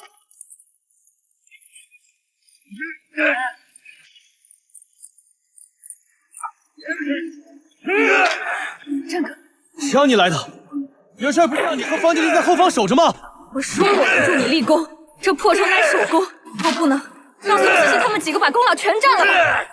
而且日后在皇上和兵部面前，你也能替我提一句，我是打了头阵的。但你这是违抗军令。无妨，能助你立功就行。走，随我攻城。你疯了吗？我们攻城是有计划和步骤的，你这样做只会让他们白白牺牲。那又怎么样？我不能让宋茜茜他们把功劳全占了。堂哥，带人随我攻城。夫人，拨上去。续攻城！都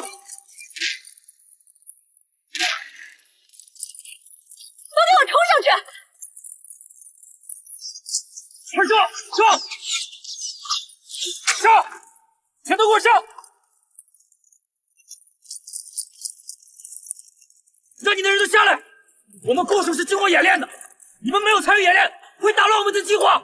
上！全都给我上去！快点！快点！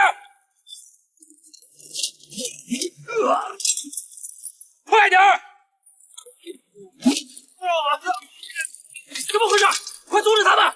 厉将军，攻城是最危险的，我的兵都具有牺牲精神，他们为了收复南疆，不畏犯险。你现在让我叫他们回来，那就是影响士气。你懂不懂打仗？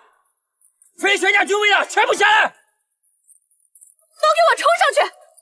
冲上去就有了军功，有了军功便能获得赏赐。下来！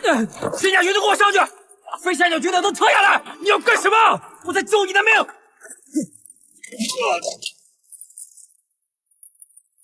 全甲军快上！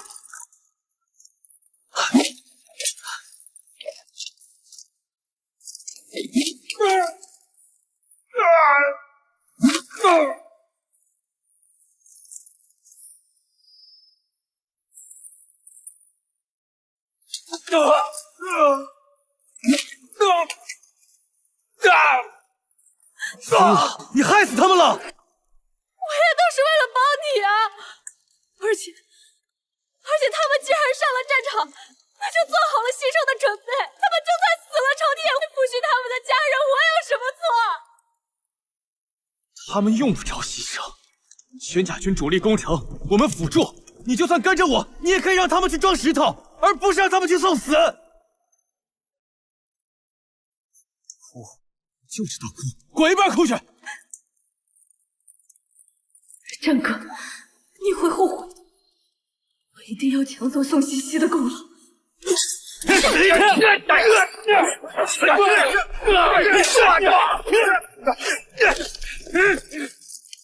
开城门。严护。是。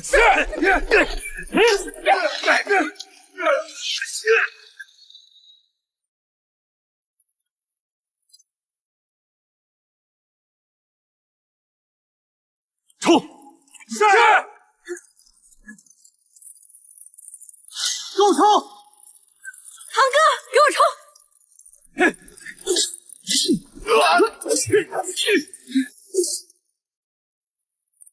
叶芳，回来！敌军还有炮脚，地下这不是逃跑是诱敌，而且看长相，那些是西京人。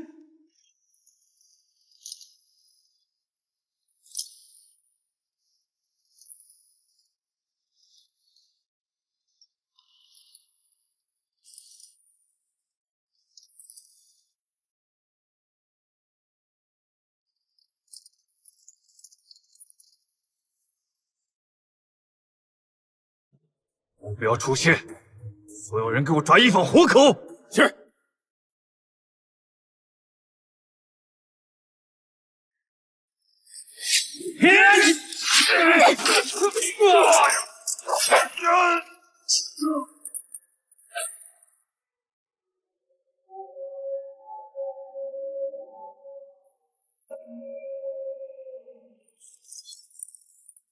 撤！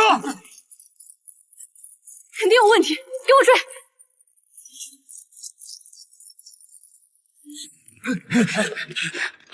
撤！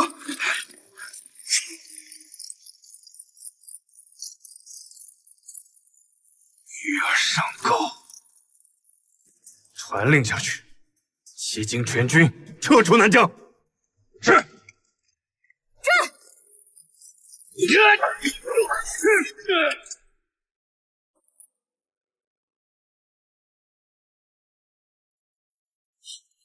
一坊，一坊，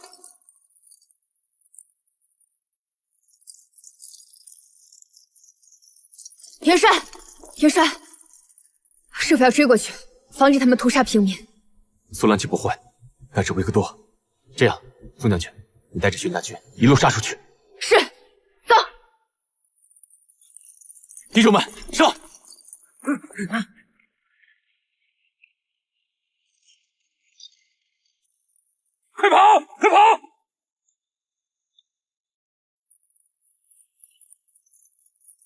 一法，前面就是边界了，来追吗？追！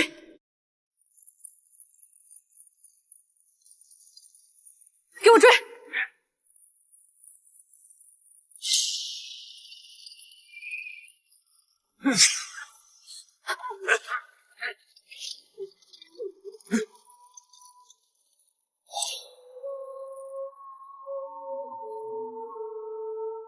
活捉那个女的！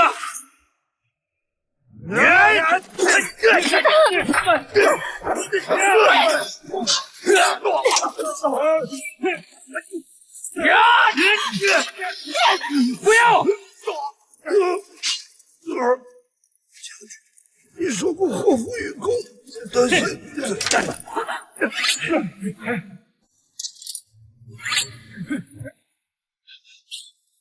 一房，你终于落到本帅手里了。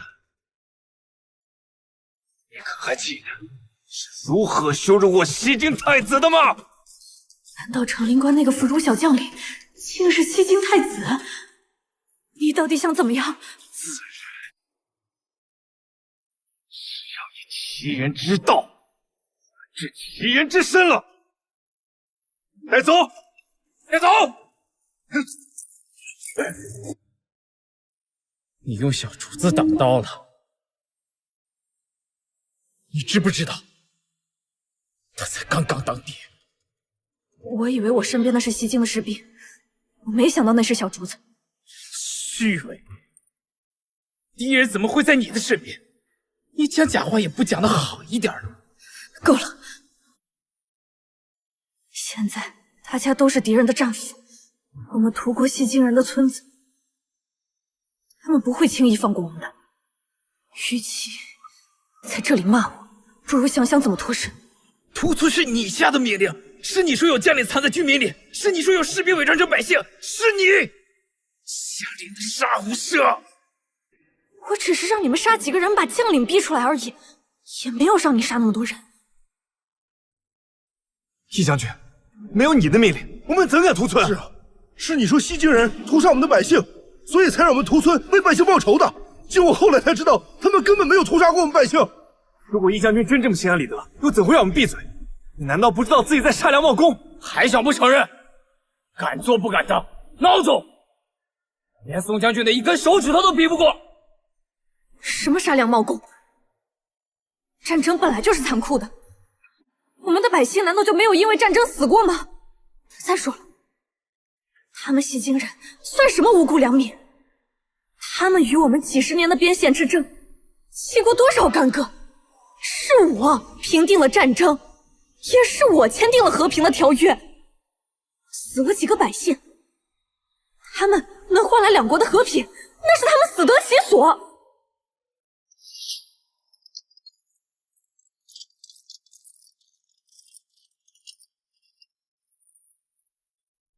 把他们拉进无尽深，我要听到他们求饶的声音。走！走！苏兰基将军，我们签订过合约的，你不能伤害我。如果你现在放了我的话，我们重新签订合约。一房，既然说出这样软弱的话，你不配为将。一房，你不配为将。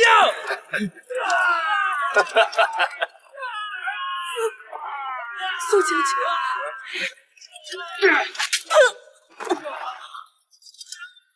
他们求饶可以，你求饶，只会死得更难看。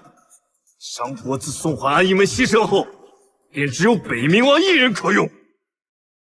但皇帝是瞎了眼了，竟然会用你！你是有何战功啊？不过是一个贪功而滥杀的畜生！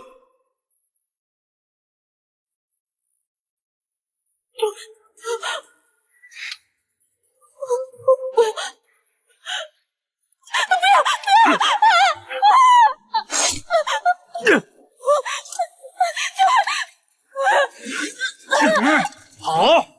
哪里跑？我们西京太子竟然会被你这样一个贪生怕死的畜生折辱！真替他感到不值得。给我走！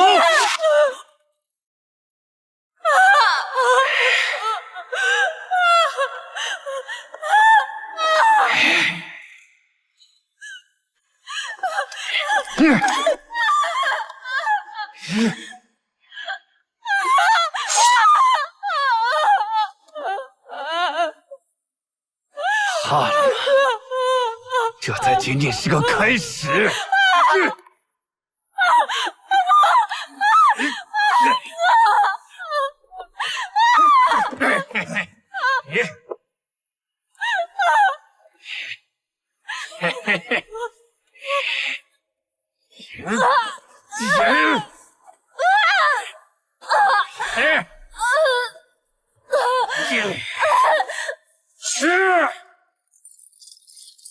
停！东辽国人已经撤离出我商国边界，停止追踪。一坊追着一队东辽国士兵去了，肯定是中了埋伏被俘虏了，我们必须去救他。元帅军令，待东辽国人撤出我商国边界后，便不得再追，必须回去复母。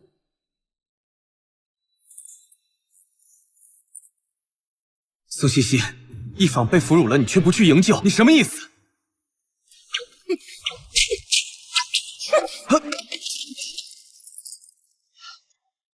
有话要说的话，拉开距离，离我们西西远一点。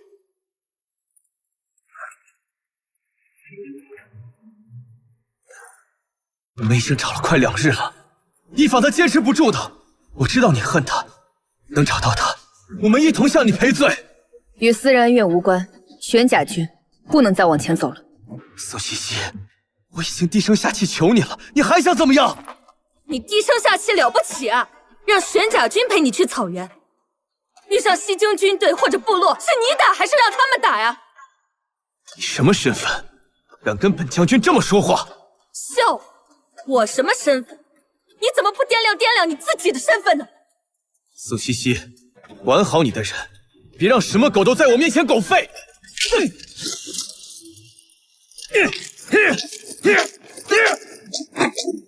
他妈的，老子早就想揍你了！要不是当兵身份束缚着我，第一次见你们这狗男女的时候就想揍你了。还真把自己当个人了！来，起来！我去你的！大是个狗东西，也不看看自己的德行，还想朝三暮四，在咱们老爷们许下的诺言随着兑现，这是给咱们老爷们丢脸！馒头，过，别打了。来，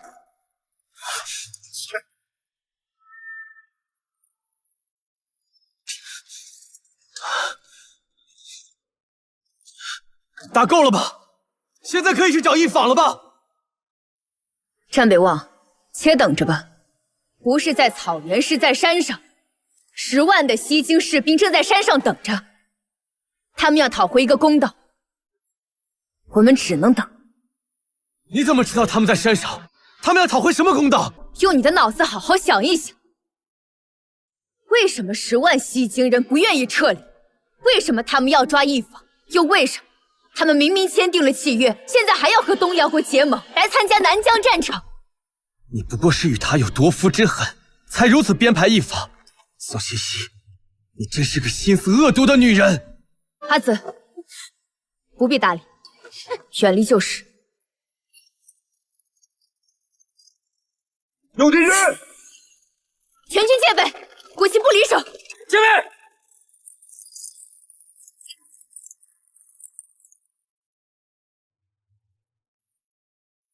你们把一坊带到哪里去了？宋将军，能否单独谈谈？可以。我们都不带武器，你若是担心的话，可以多带一个人，我也只带一个人。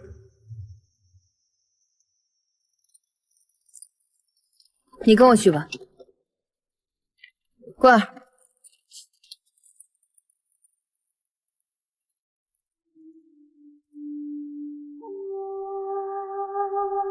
西京探子屠杀你宋江满门的命令，不是我所下的，是我们西京首领误以为屠村，虐杀我们西京俘虏的指令为你外祖父所下，所以才对侯府下了杀令。此事虽然为一房所为，有错在先，但我还是要为西京探子所做的一切向你致歉。你在胡说什么？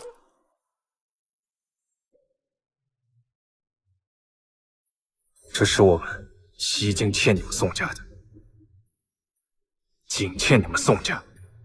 此事涉及两国关系，所以两国主帅不得不从大局出发，选择隐瞒一方做下的丑事。这是苏兰姬的格局，也是谢如墨的格局。你们的仇已经报了，但据我所知，图恩满门的西京探子已经回了你们国家，我的仇还没报，欠我的，我要拿他们的命来还。若是这样的话，宋将军，你的仇已经算是报了。那些回国的探子已经悉数被我杀了，你可以节哀了。但是我们西京人的哀痛，那是永远的耻辱。我没有办法替谁给他道歉，但就这件事情，相信也是我们商国所有知情之人心中的痛和耻辱。宋将军，你刚才这句话，对我，对我们太子，对我们整个西京皇室，都意义重大。我们都有不能和解的痛，但为大局着想，也只能忍痛和解。想知道你夫人曾经做过什么吗？上山去吧。他们如今的现状，便是他们曾经所犯下的罪孽。走。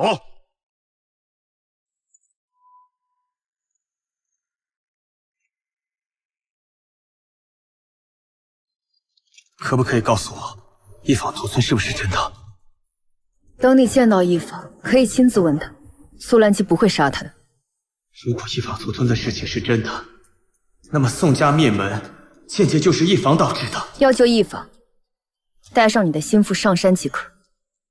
万一西京人山上埋伏，将军可否同玄甲军与我一同前往？不必，苏兰姬已经撤离，你们是安全的。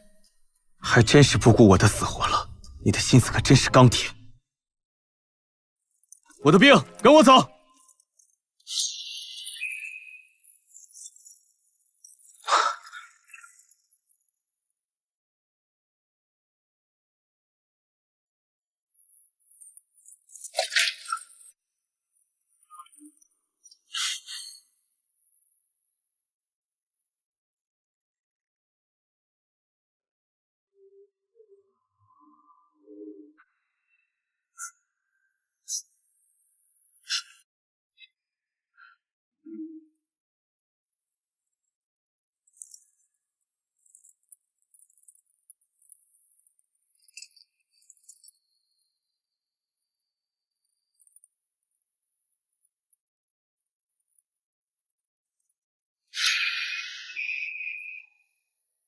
一坊，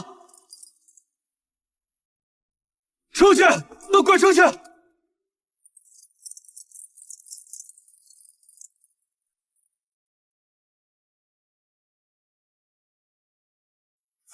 万一西京人山上埋伏，将军可否同玄甲军与我一同前往？不必，苏兰姬已经撤离，你们是安全的。原来他之前叫我带上心腹上山，是他一早就知道，想要给一坊体面。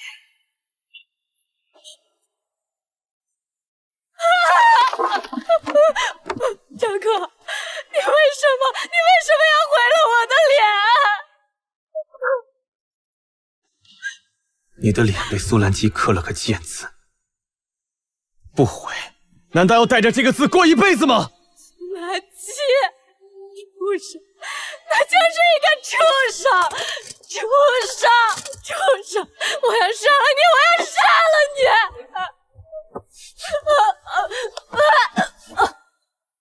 你告诉我，和西京人签订条约，是不是你用西京太子胁迫他们？宋西西全家被灭，是不是因为你虐待战俘、屠戮无辜西京百姓？是不是？可是我不都已经签订了边线约定的条约了吗？这就让他们死得其所呀！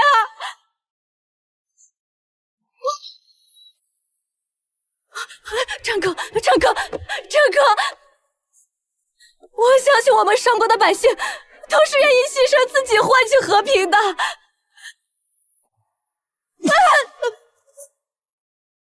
那你呢？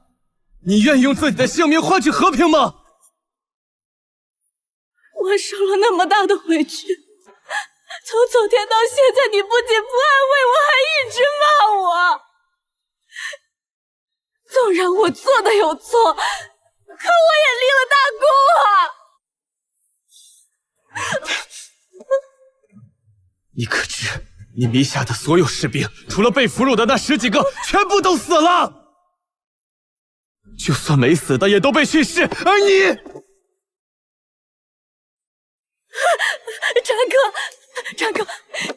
战哥，你是不是以为西京人他们玷污我了？没有，他们只是扒了我的裤子，我的清白还在。你相信我，我还是清白的，战哥。可笑，为了你，我竟然抛弃了西西。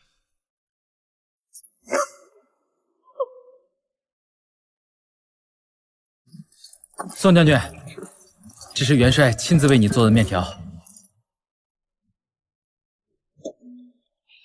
你先下去吧。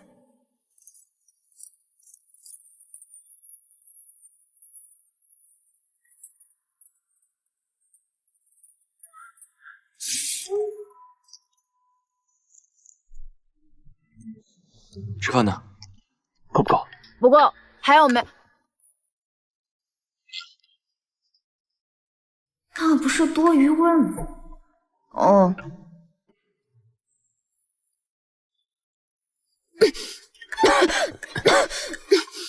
你多一些。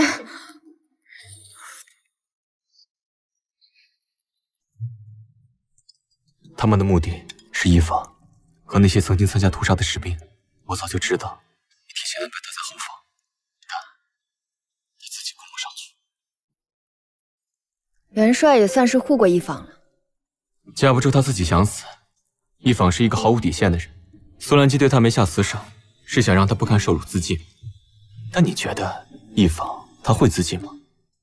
他那日的丑态，军中很多人都看见了，相信用不了多久就会传入京城，就看他扛不扛得住了。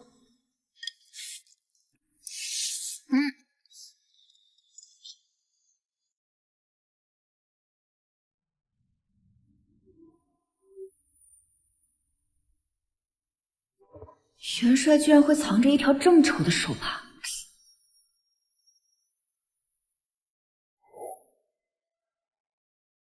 这是西西幼时第一次做女工所绣，若是北冥王不嫌弃，就拿去留下吧。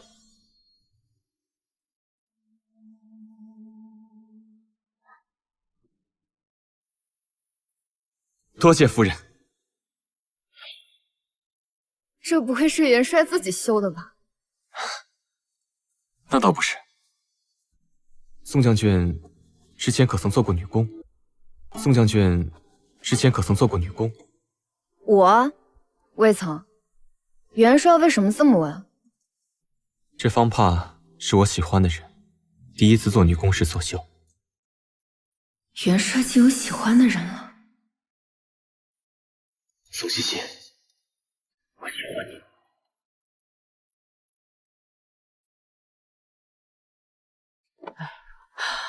夫人，哎呀，夫人，南疆传来捷报，这民间传言，北冥王麾下有位骁勇善战的女将军。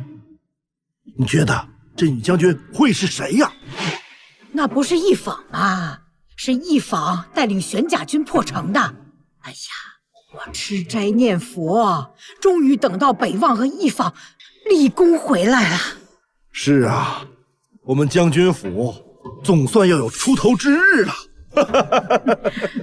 老爷，我们举办个茶宴，请朝中官员的家眷来聚一聚，提前拉好关系，等他俩回来得了实职，在官场就一帆风顺了。这个，老爷，你这是？夫人，咱们府中可没有再多的银两啊。那就借，等他俩回来，用陛下的赏赐还债，还不绰绰有余。也对，行，我就豁下这张老脸，再去借一点。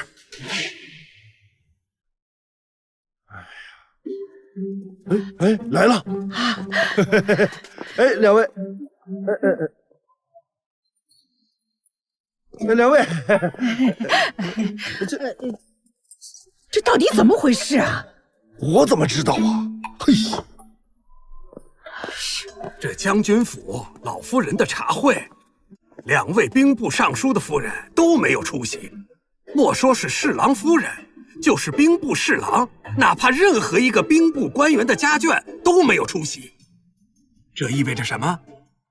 这就意味着那位女将只怕不是一坊将军啦。公布立功名单了，大家快来看看呀！快！我就不信这宋西西能去战场立功，她要真有这个本事，早就去战场了，还用得着嫁到我们将军府伺候我这个老太婆吗？可那名单上根本就没有一坊的名字，就连北望的名字都排到了最后啊！你说什么？夫人！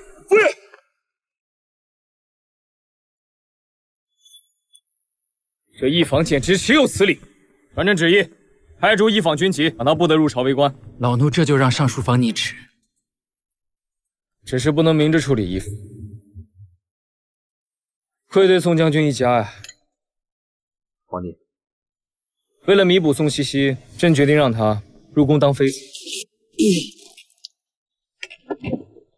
什么？你这么激动做什么？皇兄，她那样的女子，岂是后宫能困得住的？皇兄若是担忧她一个女子拥兵自重，可以替她赐婚呢。嫁给谁？皇兄明知我心悦西西，却明知故问，难道是为了让我在兵符和西西之间做个选择？朕若不逼你一把，恐怕你又得躲个10年，也不是跟西西表明心意。3年之内，若无人娶宋西西，朕便纳她为妃。臣弟先行告退。这是坐不住了呀。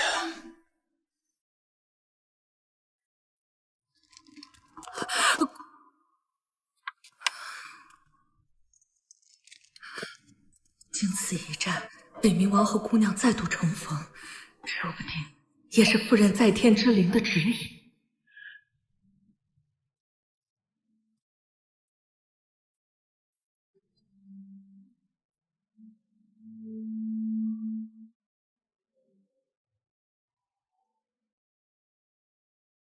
元帅，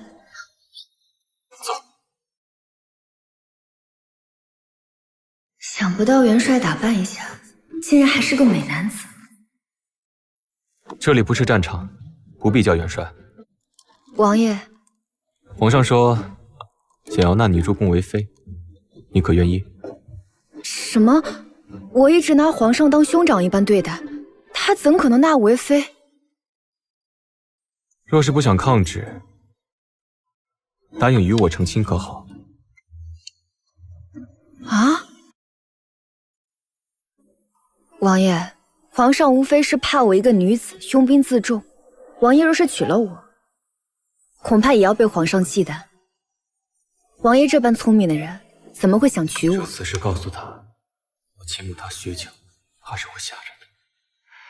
还是培养些感情再说吧。皇上也要给本王赐婚，奈何本王也不喜跟陌生人相处一生。恰好宋将军也被迫入宫，不如你我二人联手，方可解燃眉之急。可王爷不是有意中人吗？直接求请皇上，让你和你的意中人成婚，岂不更好？本王的意中人已经嫁人了。不知是哪位女子，见得王爷如此厚爱。她并不知本王心意，也只是本王一厢情愿。在上南疆战场之前，本王曾向她母亲求娶她，可是她母亲并没有看上本王。现如今她已经嫁人，至于她是谁，并不好再说。王爷所言甚是，女子的名节最为重要。若是她已嫁人，确实不适合再被王爷挂在口中。是啊。宋茜茜，给个答复，有什么问题，本王一力承担。可我已经合离一次，若是再被休，或第二次合离，本王不会休妻，也绝不会合离，除非丧偶。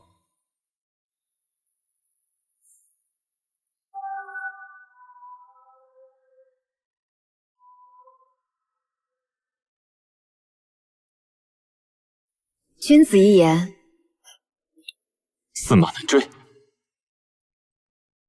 茜茜，本王终于娶到你了，这一次，本王再也不会放开你的手。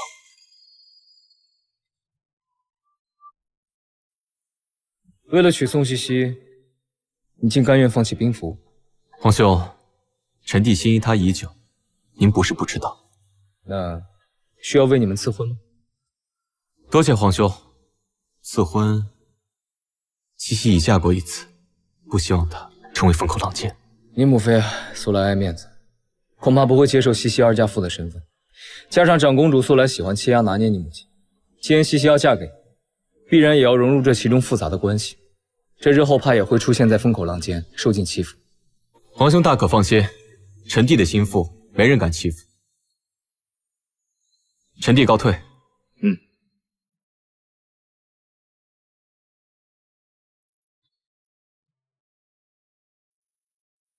陛下，北冥王既已交出兵符，您还有何忧愁的？能用武将除了战北望，再无他人人选。如今王家也是武将之家，但家中无儿郎，朕得扶持战北望。你去将军府传旨，另加一道圣旨，将王家二女赐婚于战北望。遵旨。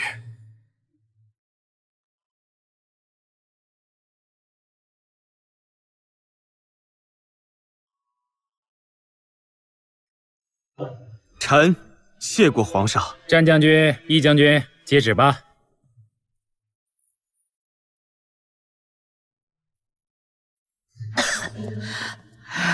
一方，你连个将军也不是了，士兵也不是了，那我们将军府倚仗你什么？我们花了这么多银子娶你，竟一无是处，你竟然是个烂妇、泼妇！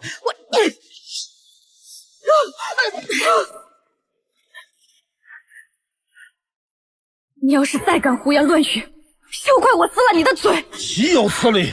你竟然目无尊长，还敢殴打婆母，你这是不孝！不孝之女！我们将军府到底是造的什么孽呀？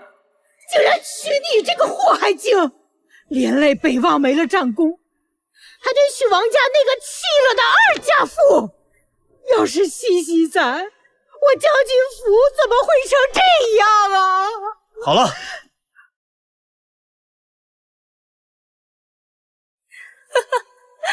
现在一个个都后悔了，一口一个宋茜茜，连忘了当初是你们战家八抬大轿娶我过门的，也是你们催尽心机想休了宋茜茜的。夫人，快，夫人进屋。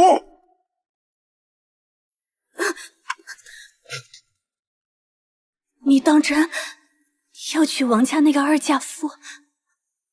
够了，这是陛下的旨意，我不能违抗。什么陛下的旨意？什么陛下的旨意？狗屁的旨意！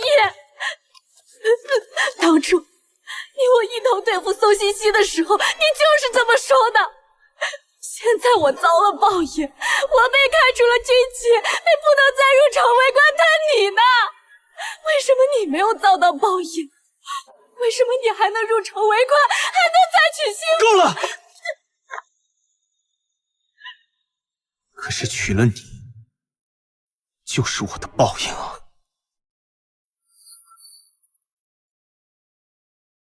宋茜茜，都是因为你，我一定要让你付出代价。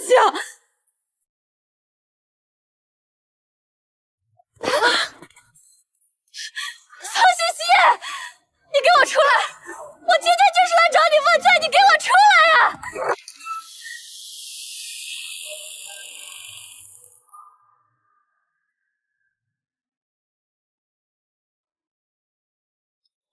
这一晚怎么还有脸来宋将军府啊？不服从军令败给了宋茜茜，又被当成俘虏被侮辱。我要是他呀，都不好意思出门。大家说是不是啊？就是。你们胡说！你们胡说！不许再说了！不许再说！不许再说！你们不许再说了！是宋茜茜，是他宋茜茜，恨我抢走了战北望，所以故意勾结新晋主帅苏岚，竟让他折辱我，是他，都怪他！是你害得我们夫妻反目，让我毁容，也是你害得我被开除军旗，让战家人嫌弃我。战北望他现在宁愿娶一个二下妇，也不愿意碰我。一坊，你至今都觉得自己没错吗？我何错之有啊！宋茜茜，他们都说你是功臣，可你见死不救，你不配为将。你就任由苏岚弃把我俘虏，任由他们折辱我是吧？宋家满门忠烈，我呸！来人，将这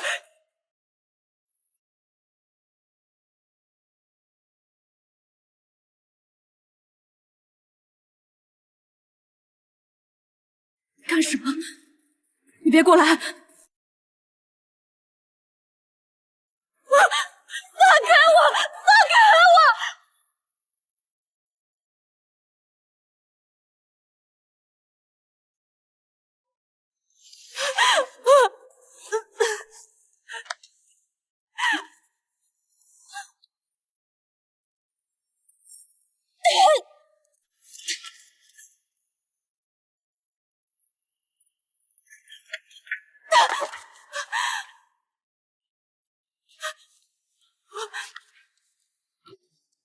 他叫宋天，是我大哥的亲儿子，11岁，文武全才。这是我祖母，我母亲，我大嫂，我二嫂。这是我的侄子，他叫瑞儿，也是我宋茜茜最小的侄子。他才5岁，就识字，懂兵法。你疯了！你带我来这里干什么呀？我和他们又无冤无仇的。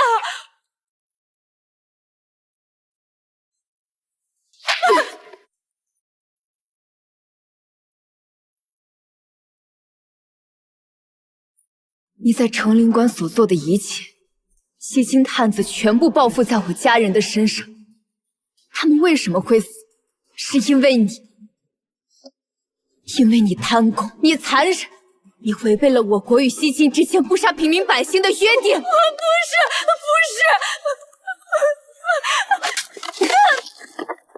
你知道他们是怎么死的吗？你知道他们是怎么死的吗？他们每个人身上都被砍了108刀。为什么是108刀？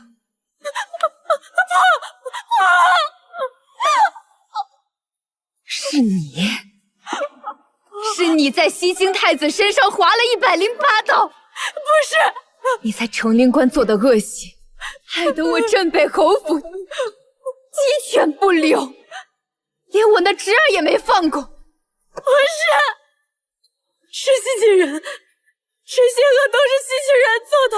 你们家人都是西晋人杀的，跟我没有半点关系，跟我没有半点关系。小小的身子，从娘胎出来就熟，也是嗑药养着，108刀，身体都砍烂了，流了一地的血。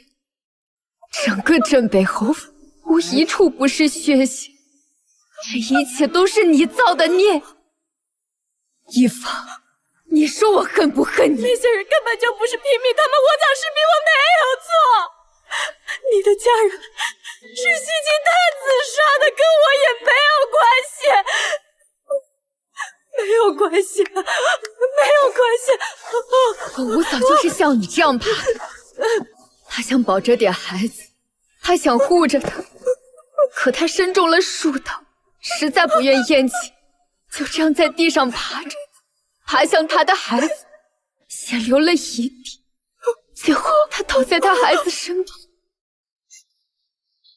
你说我恨你，是因为你夺走了战北王，和我的家人相比，但战北王算什么东西？幼稚之极，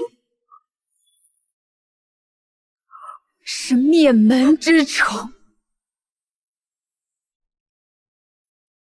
因为你做的事情，事关商国的耻辱，我侯府灭门无法昭告于天下。我的父兄牺牲在南疆战场，为的就是护着这个商国，所以我忍。可如今，你竟然不知悔改，非得找上门寻死。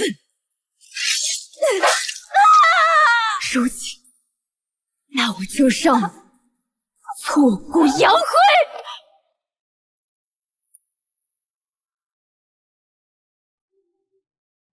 你要是再招惹宋茜茜，我定要了你的命！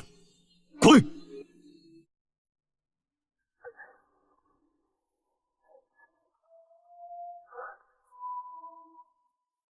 茜茜，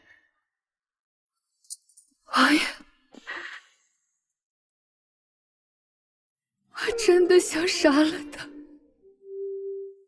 与其杀了他，不如让他生不如死，岂不是更好？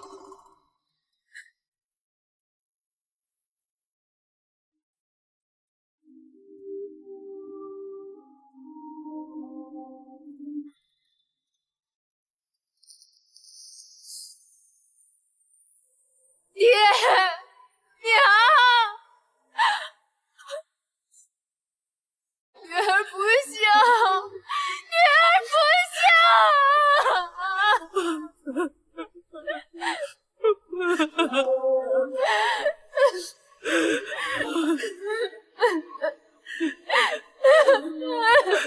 谢谢。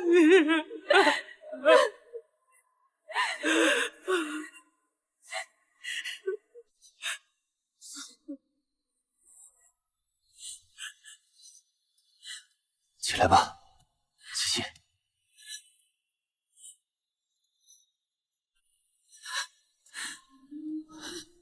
茜茜。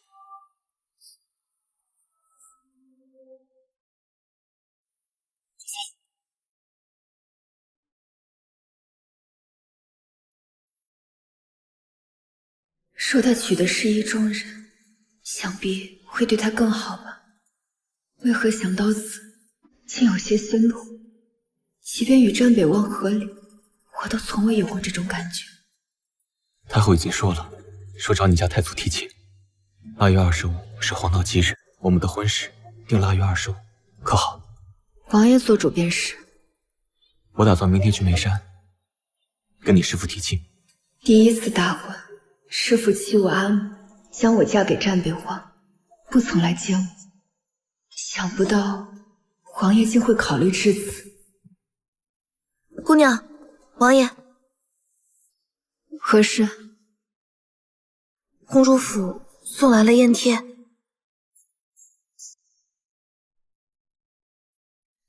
转公主特邀您去她的寿辰，莫不是要为难姑娘？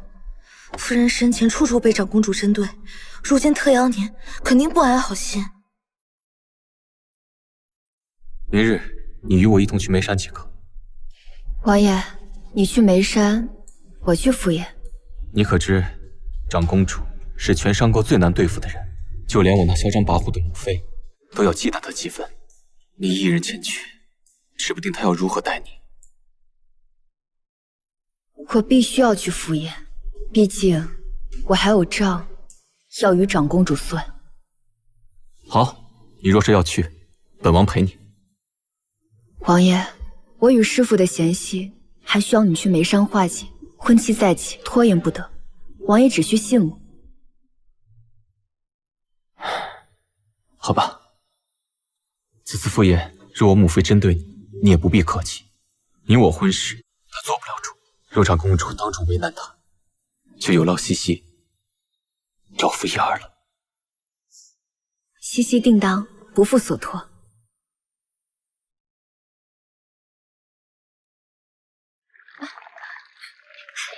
好久不见，是今天真是大喜的日子。是，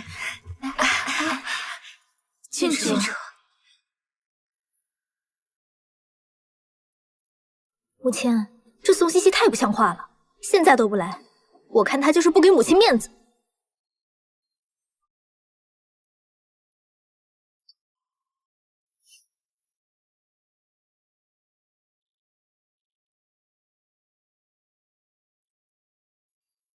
姑娘，我们为何不直接进去？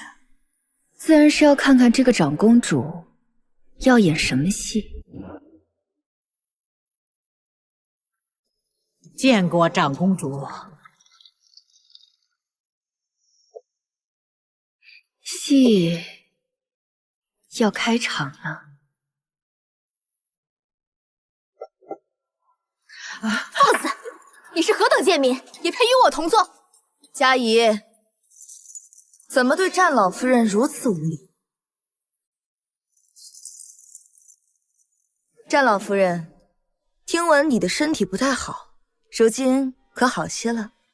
谢谢公主关心，臣妇好多了。谢谢长公主。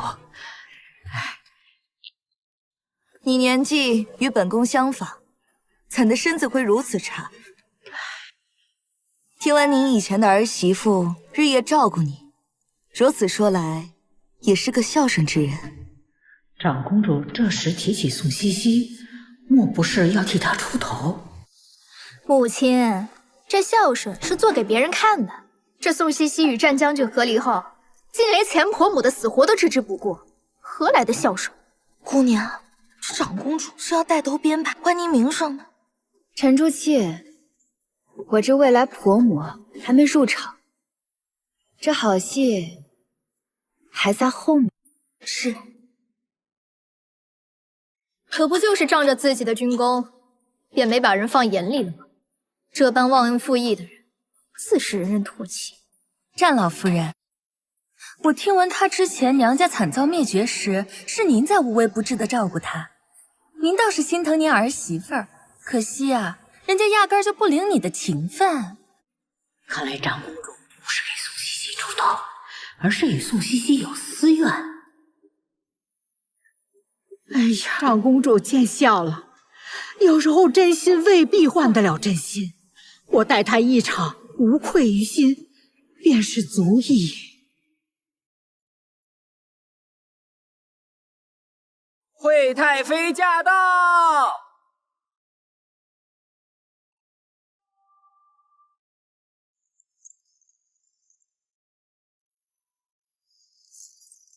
惠太妃，哟，惠太妃也来了，带来了什么厚礼给我母亲啊？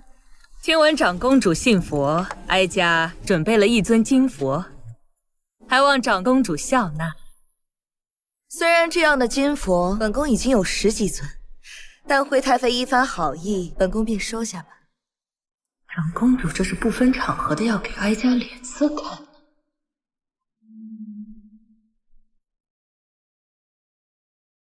如今木儿收复南疆，也是不世之功。这陛下又赏赐了诸多良田商铺，可木儿如今也未谈及婚嫁，哀家这里倒有一个人选。要是木儿与他成婚，那定是一段佳话。就不劳长公主费心了。这木儿啊，打小就是有主意的。至于这良田嘛，哀家也能帮他管管。这全京城，谁不知你惠太妃只知吃喝玩乐、穿金戴银、恃宠而骄？此事交于你，怕是有所不妥。本宫好歹也是墨儿的姑姑，这北冥王妃一直空缺，理应帮墨儿长长眼，总不能让像宋茜茜那样的人钻了空子。是啊，惠太妃，你可得看清楚些，千万不可找宋茜茜那样的儿媳，还善妒又不孝，所以呀，被我们休出了将军府。你放肆！战老夫人，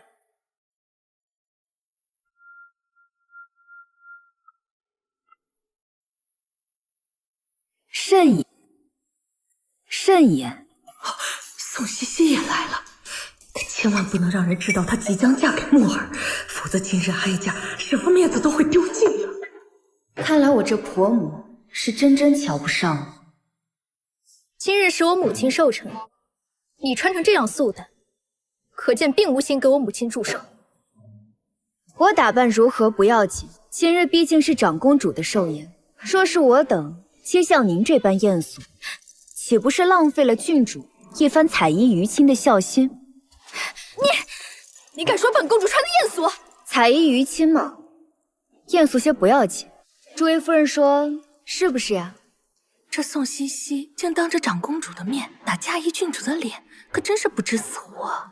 方才我们正说战老夫人被你气出一身病，还不让丹神医给她治病，你虽立下军功，却也抹不杀你这黑心肠，怪不得沦为将军府弃妇。嘉怡怎能无礼？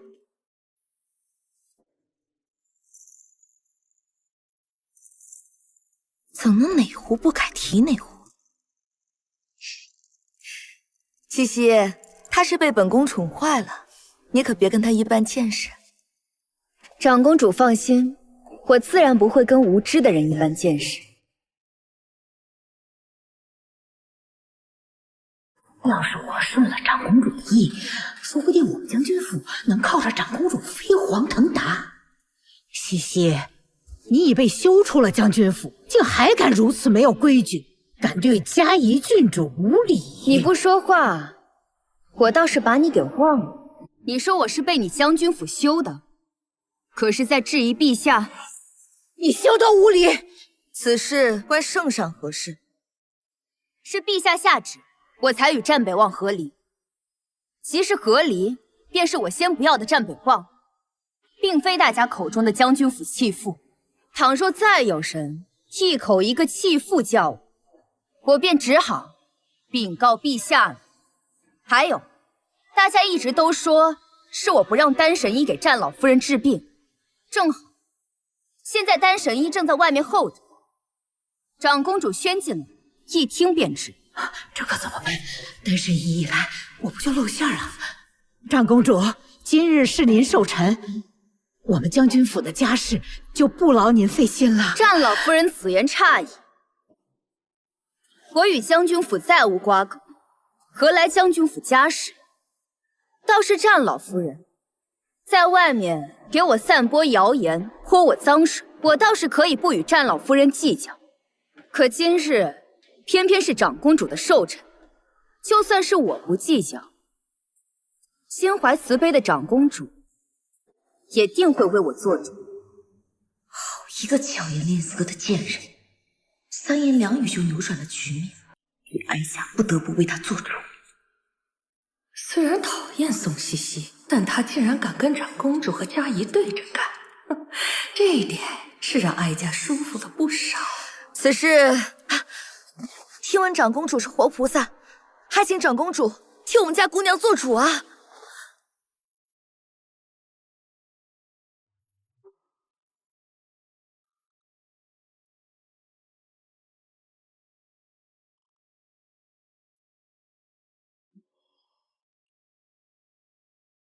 宋茜茜，你简直和你那贱母一样，生来就是给哀家添堵的。长公主，你曾经辱我阿母，今日我定将一并奉还。既然你要泼我脏水，我就用你的手为自己洗干净。拜见长公主。丹神医，你如实说来，是不是他宋茜茜威逼利诱你，不允许给战老夫人治病？长公主此言差矣。战老夫人患有心疾与咳血之症，此病盘桓多年，一直无法根治。老夫是看在宋姑娘的面子上，这才答应她入府为战老夫人进行医治。那段时间，宋姑娘不分日夜睡在老夫人房间，贴身伺候。老夫人每月吃的丹血丸价值不菲，全是从宋姑娘的嫁妆里拿的。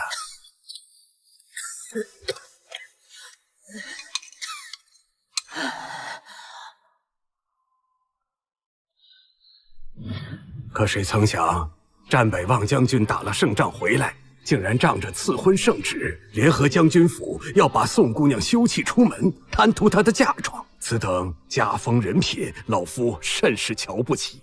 所以老夫决定，断然不会再次登府给战老夫人进行医治。这将军府竟是如此门第，真是不知廉耻，竟然还有脸传遍京城，说自己是受害者。大胆！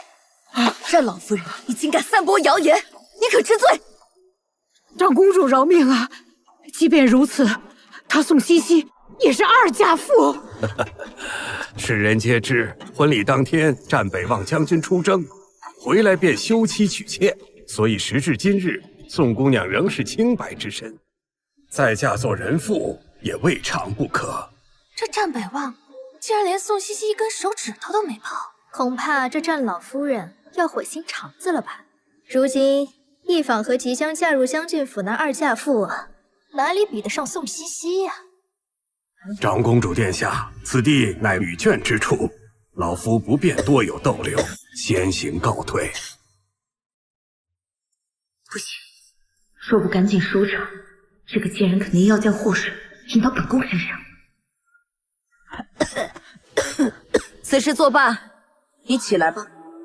是，长公主。这怎么就此作罢了呢？将军府实在是欺人太甚。他日西西入了我北冥王府的门，哀家定会好好照顾他。哦，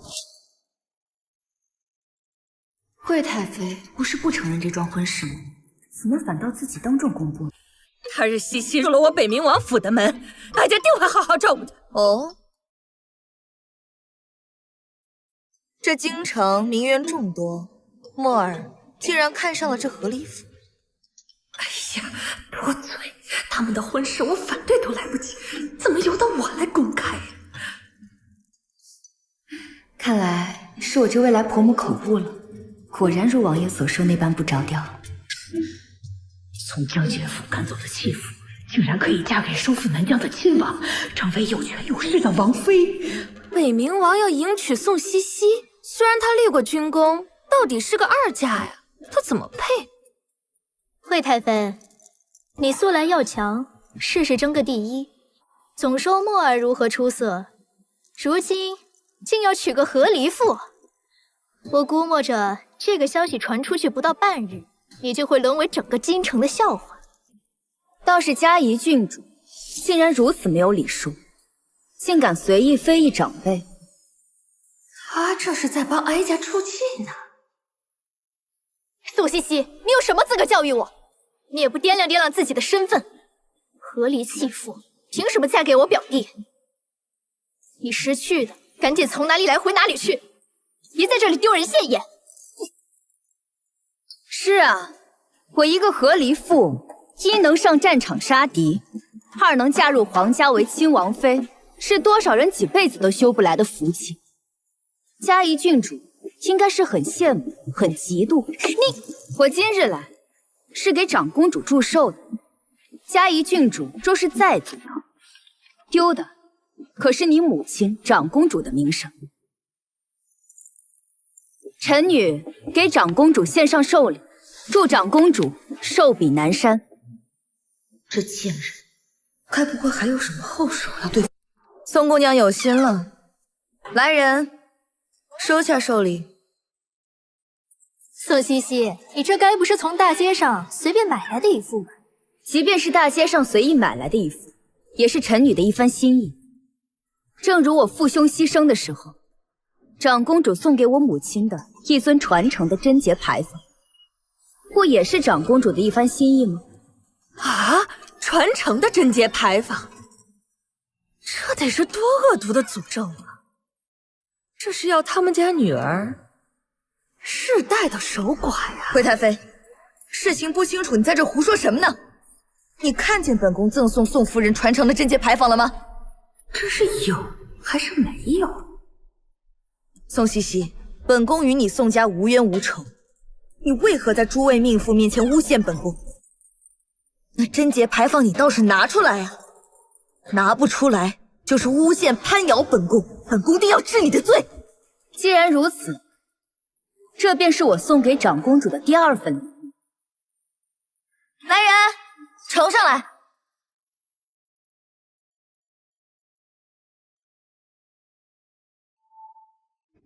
这个贱人不会真的带来了？宋茜茜，你好大的胆子，竟敢拿这种阴质的东西来，是想要诅咒我母亲吗？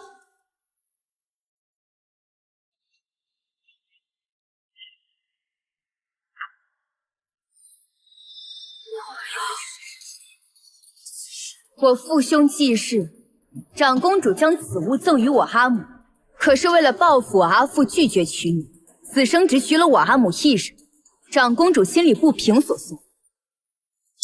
放肆！你这话阴阳怪气的，是要逼着本宫承认吗？什么损阴质不损阴质？我看到是你们宋家损了阴质，所以才引致。引致什么？引致什么？我宋家损阴质什么？死在我宋家人刀下的不计其数，但那都是敌国士兵。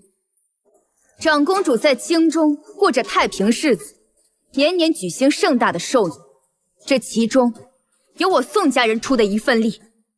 身为皇家公主，不念及牺牲将士的功劳，一口一句损阴质，这若是传了出去，还让商国士兵如何再敢上战场杀敌？你说什么胡话？扯什么国事战事？我看到是你，不是诚心过来给本宫贺寿的。长公主，臣女的确是诚心来给您贺寿的，只是这第2份礼物是物归原主。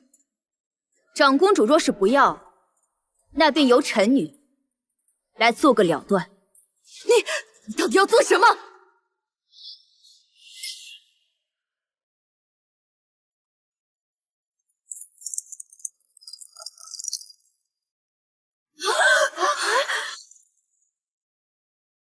祝长公主岁岁平安。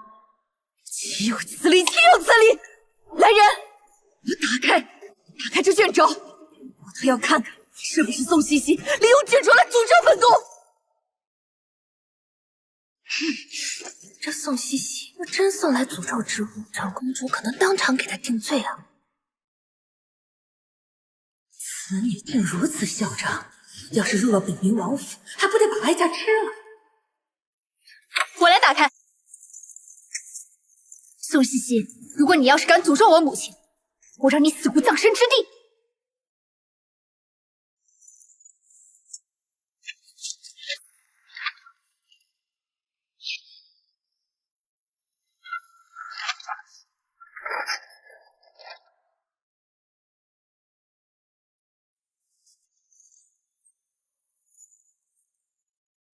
姑娘，真威风，总算给夫人出了一口恶气。接下来我就要靠师兄的话，让长公主这气无处可除。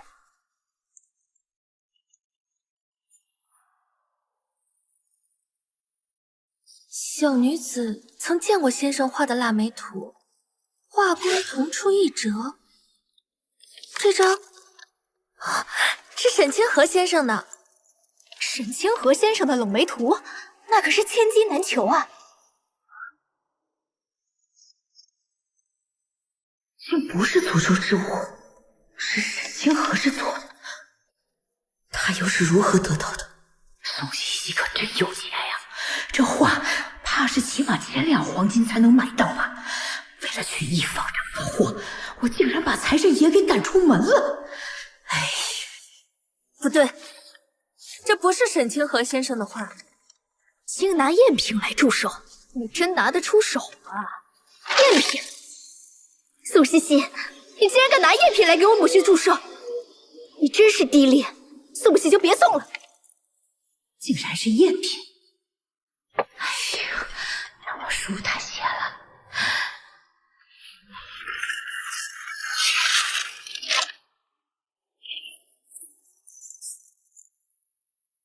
苏茜茜，在我母亲寿宴上送一副赝品，什么意思？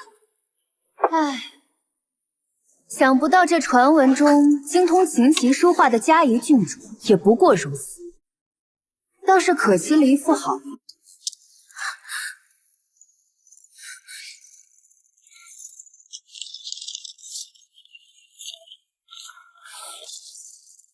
这不是赝品，这是真品啊！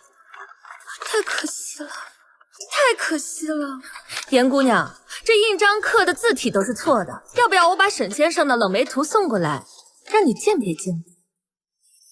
不用了，小女家中本就有2幅沈先生做的冷梅图，还是沈先生当场做的。这2幅图所盖的印章，一张盖的是小篆，另一幅盖的是大篆。而这幅图所盖的印章，便与小女家中的那幅一模一样。今日我家祖父也在场，就在外头。如果诸位不信的话，可请我祖父进来鉴别鉴别。沈先生卖的画全部都是小篆印章，这是众所周知的事。没错啊，所以小女的这2幅画，一幅是买的，另一幅是送的。而送的这一幅用的就是大篆印章。那不就对了，宋茜茜的画只能是买的，沈清河先生怎么会给他送画？既不是买的，也不是送的，那这小篆印章那是假的。我知晓我师兄所做的画难求，想着今日是长公主寿辰，便送上一幅。这幅画我师兄用了很大的心血，没想到就这样被撕毁了。师兄，沈清河先生是你的师兄？师兄，沈清河先生是你的师兄？原来沈清河竟然是宋茜茜的师兄。对啊，我师出万宗门，沈清河是我大师兄，诸位不知吗？那这幅画是真的，竟然被撕了，太可惜了。来人呐！请太傅。长公主，那小女便告退了。宋茜茜，你莫不是怕被鉴定是假画，传出去会贻笑大方，所以你要落荒而逃了吧？堂堂公主嫡出亲女，皇家教养长大，出口皆是恶语，连我师兄的话都不懂得分辨，便撕掉，如此武断粗鲁，传出去才贻笑大方。我宋家人磊落坦荡，倒是嘉怡郡主目无尊长，不把先帝嫔妃放在眼里，一口一句惠太妃，既不尊重人，也不遵孝义，不知你的父母是如何教养你的。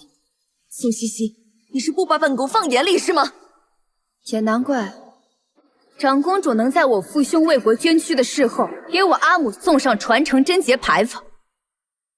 行如此恶意诅咒之人，也教不出什么好所。宝珠，我们走。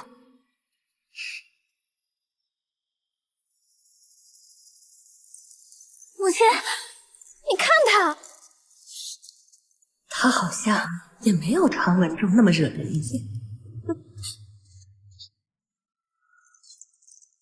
苏茜茜，本宫定饶不了你！来人，把这老东西给我扔出去！你们让本宫沾染了他的病气！长公主，长公主，长公主！气死本宫了！气死本宫了！宋茜茜能把长公主气成这样，也算是本事，本宫也得见见她。宋将军，宋将军请留步。宋将军，惠太妃请您到府上来叙。臣女宋茜茜参见太妃娘娘。赐座吧。谢太妃娘娘。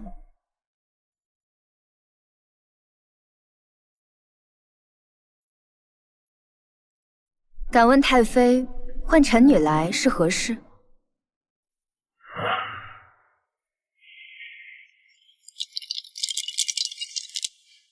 这宋茜茜的确像墨儿说的那般粗暴，哀家不能硬来。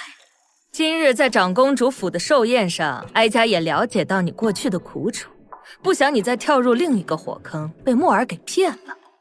所以奉劝宋姑娘，你与墨儿的婚事，还是作罢为好。那恐怕臣女不能答应太妃娘娘。臣女已经答应王爷，人无信则不立，臣女不想做失信之人。是墨儿骗你在先，你无需对他讲诚信。敢问太妃，王爷骗了我什么呢？其实墨儿啊，早就有心上人了，还曾立誓非他不娶。他的心里已经容不出半分位置给你。嫁给一个不爱你的男人，你有什么幸福可言？何况你都已经嫁过一次了，何苦再被男人戏弄欺骗？太妃娘娘无需为臣女担心，王爷并未瞒我，臣女早已知晓。你都已经知道了，为何还要嫁呀？就为了王妃之位吗？你国公府的门楣已经很高了，实在是犯不着为了一个不爱你的男人，跟自己一辈子的幸福去耗着呀。太妃娘娘不妨想一想，王爷可以娶的人那么多，可为何偏偏要娶我？是啊，这为什么是你呢？2个原因。第一个，他的心上人就是我。这绝无可能，你才在京城待几天呢？才见过几次面呢？不可能是你。所以这第2个原因，就是王爷觉得我能做王妃，最合适，也最安全。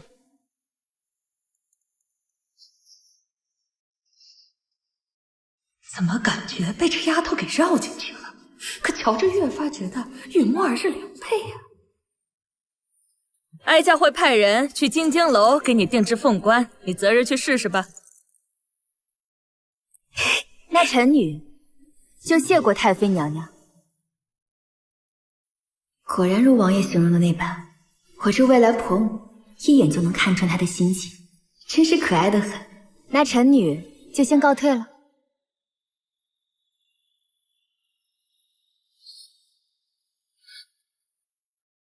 这丫头，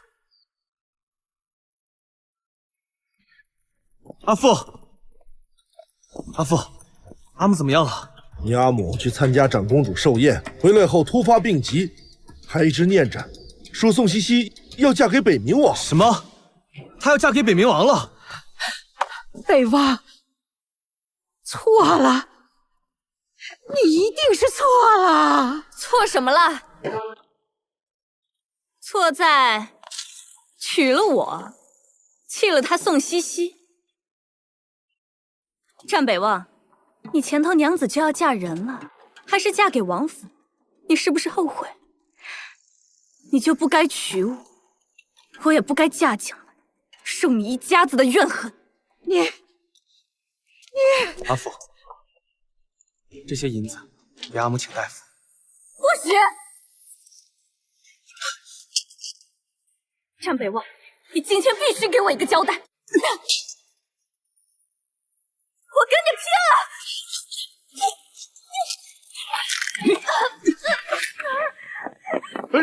别打了，成何体统？成何体统啊！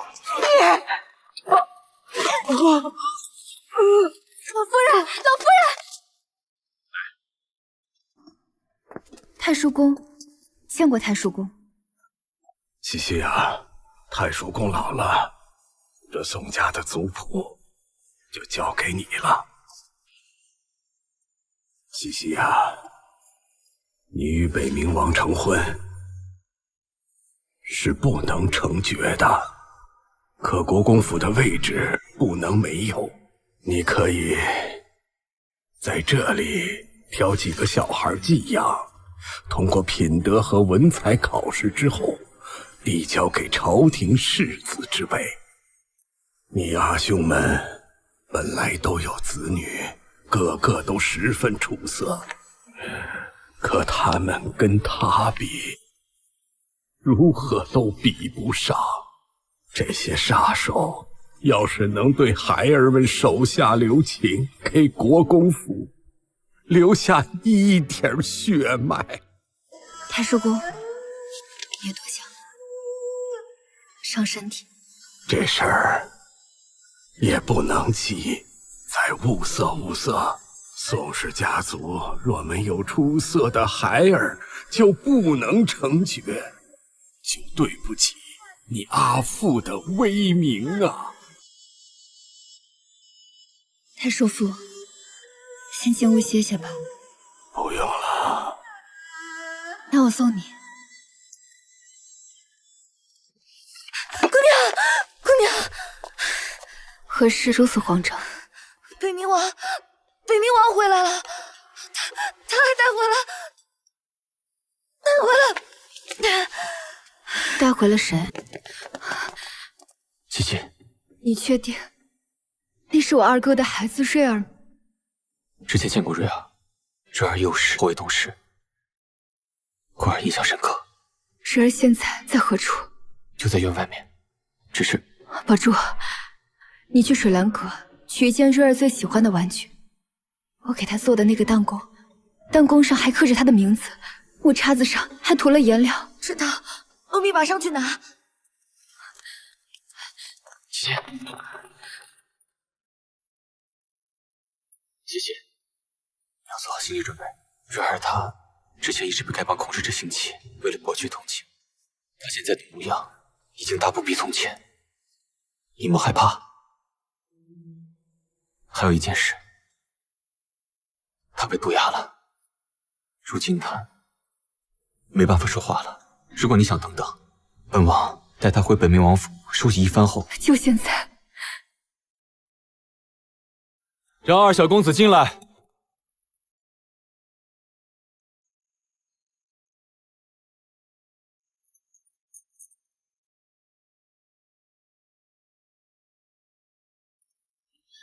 姑娘，拿来了。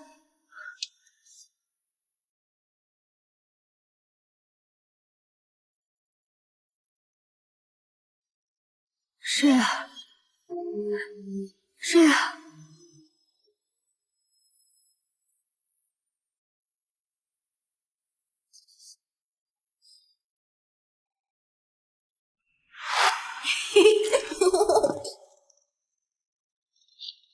小姑姑，你看，这是我今天写的字，阿父夸我写得好。我们瑞儿真棒。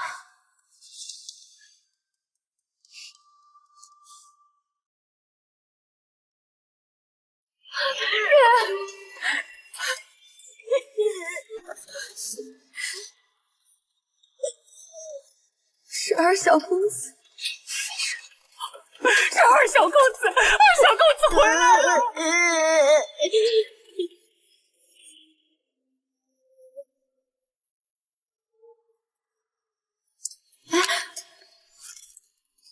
瑞儿，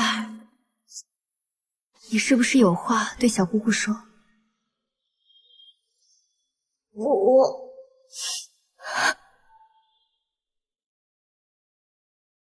瑞儿，你要答应小姑，你是一个坚强的孩子，小姑才能告诉你实情。你祖母、母亲，还有其他人，都像你阿父一样累了。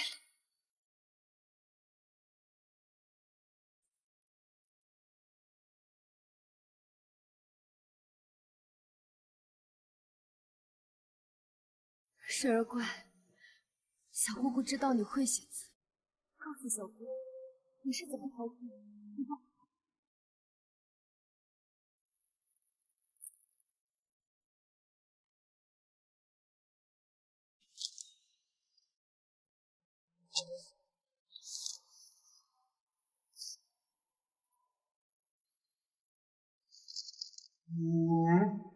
买冰糖葫芦。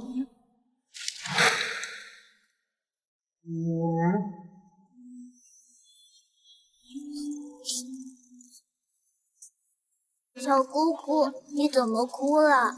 是哪里疼吗？小姑姑不疼，小姑姑只是想阿父。瑞儿，小姑姑以后不在，你可要好好听阿母和祖母的话，好不好？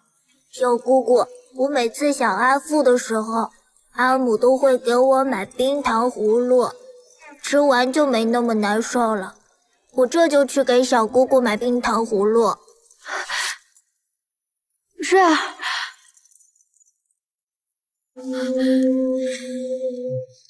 你是溜出去给小姑姑买冰糖葫芦，才逃过一劫的。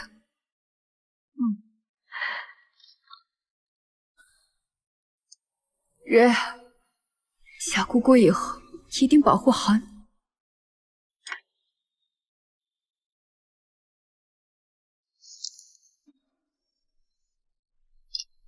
瑞儿是男子汉，会保护小姑姑。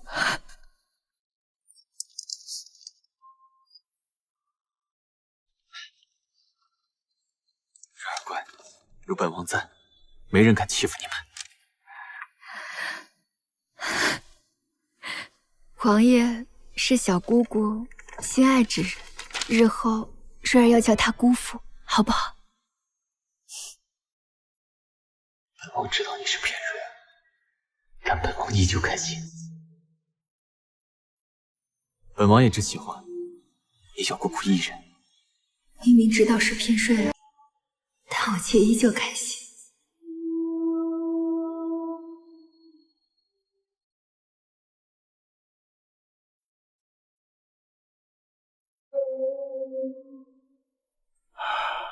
这腿上与身上的毒最难处理，这服用哑药至今也快1年有余了。如此看来，这毒还得慢慢来解才行啊。能解吗？能解，只不过这解毒的过程却非常的辛苦啊。但伯父，依你之见，现在该如何是好？先治腿，治腿需断骨重接。不过这断骨之痛，就算是一个成年人也难以承受得住。不知这二小公子能否扛得过去啊？瑞儿，小姑姑，我能扛住。日后我要是长家，国公府的掌门人不能是个瘸子。一会儿再疼，我也不能表现出来。不然会让小姑姑他们担心的。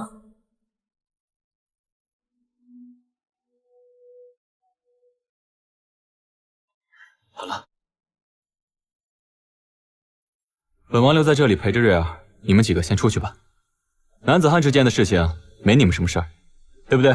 既然王爷在此，那这断骨之事就交与王爷处理，如何？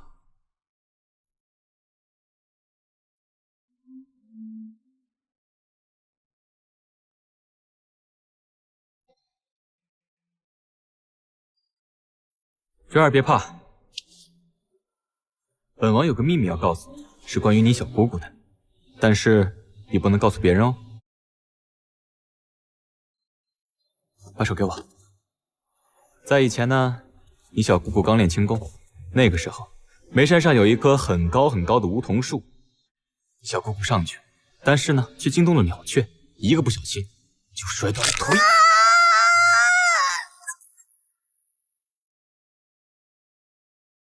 姑娘，二小公子会说话了。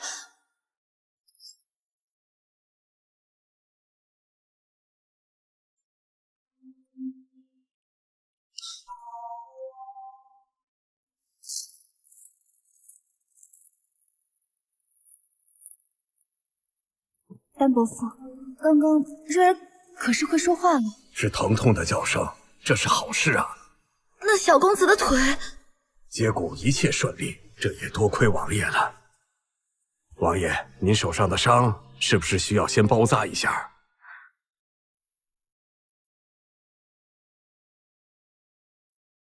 是瑞儿。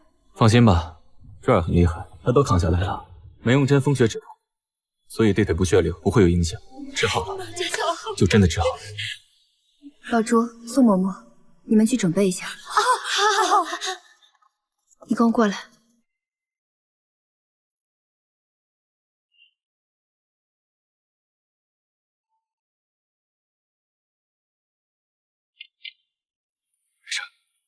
只是一点皮外伤。怎么没事？这要是处理不好，是要发脓的。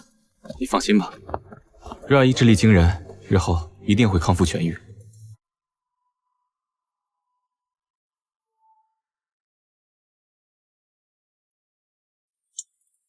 王爷，我代表宋家感谢你。若是没有你，瑞儿可能现在还被他们控制着，四处行乞。像他这样的残疾小乞丐，多半也活不过10岁。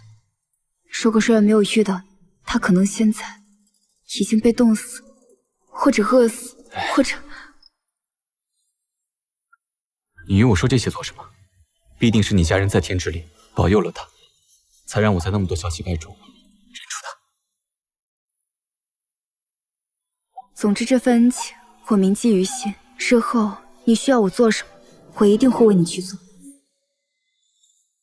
什么都可以，只要不违背良心。好，本王让你在这刺绣上绣一个字。绣什么字啊？墨。这样，这条树帕便是你我真正的定情信物了。说告诉王爷，我必须带着瑞儿一起生活，不知会不会让王爷为难。该如何开口？瑞儿是宋家唯一承爵，你我成婚后就将她养在身边，我们好好教养她，日后瑞儿必成大器。王爷，你为什么对我这么好？我待你好，难道不是应该的吗？你是本王的妻子，咱俩是要过一辈子的。这些话我听过一次，但下场大家也都知道了。琪琪，你需要拿我和他比，在我这里只有丧偶，没有合理，更不可能有休妻。若是你不信，我用一辈子来证明。丧偶？或者我以后走在你前头，怎样？那要不我们一起走？成。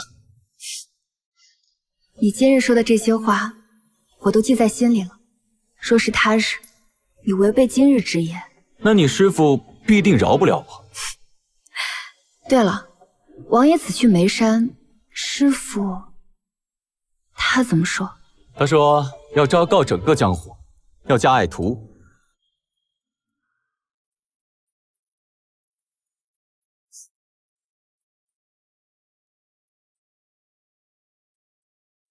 姑娘，听说皇上要亲自给您和王爷贺喜，来参加您和王爷婚宴的人实在是太多了。王爷把府外的大街都搭上了喜棚，布置上了婚桌，这王爷的面子啊，就是大。王爷本想低调些，但架不住贺喜的人太多，他也是怕考虑不周，所以才只好如此。姑娘，平安侯府老夫人求见，说是有重要物件要交还给姑娘。重要物件？听闻宋姑娘即将与北冥王成婚，老臣前来送份贺礼。不可，这太贵重了，万万不可。请姑娘务必收下。这手镯原本也不该属于我，而是属于你们宋家的。属于我们宋家的？老夫人何出此言？说起来，也是3年前的事了。那是我与你母亲唯一的一次私下交集。那日我在金京楼订了这只手镯。掌柜的，我来取我们老夫人订的连珠纹金手镯。掌柜的，这不是老身预定的手镯吗？你怎敢拿给他人？平安侯夫人，这手镯呀，宋夫人已经付完全部银子了。是老身预定在先，也是按约定日期来取。你们金京楼是觉得我平阳侯府好欺负吗？不是，这既然是侯夫人的镯子，那便还给侯夫人吧。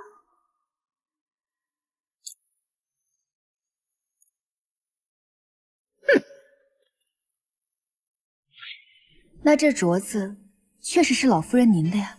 这金京楼的确不该把您定做的手镯卖给我阿母。如果事实是这样的话，也没错。那日你母亲虽摸着镯子很是不舍，但在我据理力争下，她也把镯子还给我了。只是我们回去后，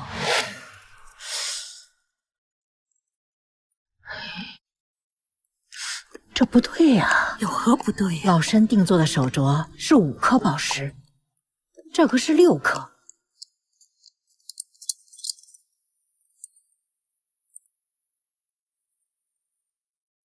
走，回金京楼。这一问才得知，老身定制的那个手镯出了岔子。至于这一只，确实是你母亲定做的，说是给你当嫁妆的。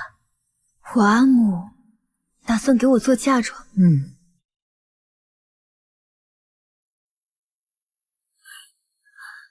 老身当即便让金京楼的掌柜给你母亲送回去。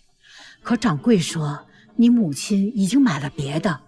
当时你的母亲明知这只手镯不是老身的，她却割爱给了我。这件事虽说不是什么大事，但这些年老身心里总觉不安。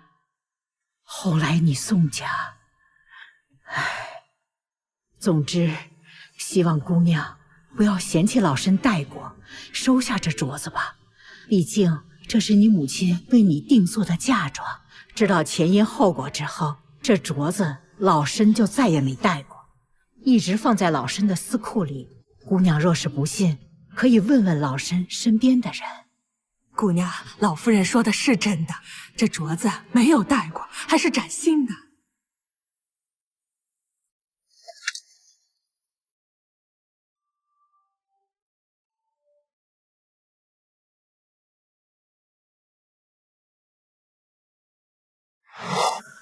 西西，母亲给你订了一只很特别的镯子做陪嫁。阿母，有多特别啊？意义很特别啊！你6个哥哥会陪着我们西西一起出嫁，他们一定能护佑你平顺一生，多子多福多寿。阿母，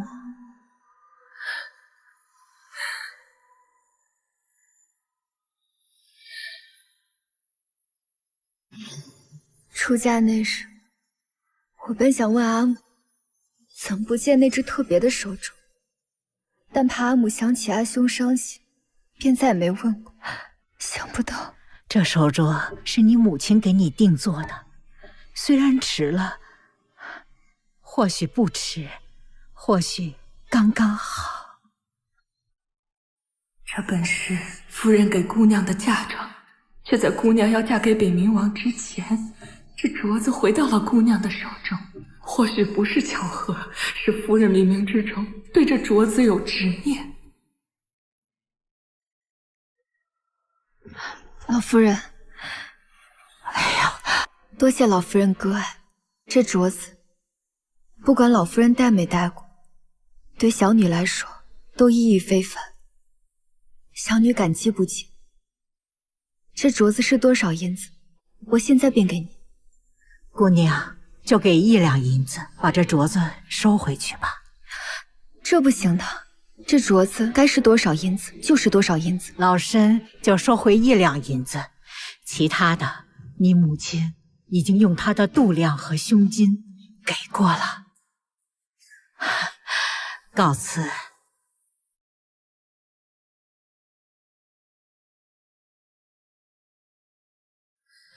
一书书到头，富贵不需要愁。2书书到头，无变又无忧。3书书到头，多福有多少？我第一次出家的时候，还是阿母给我梳的头。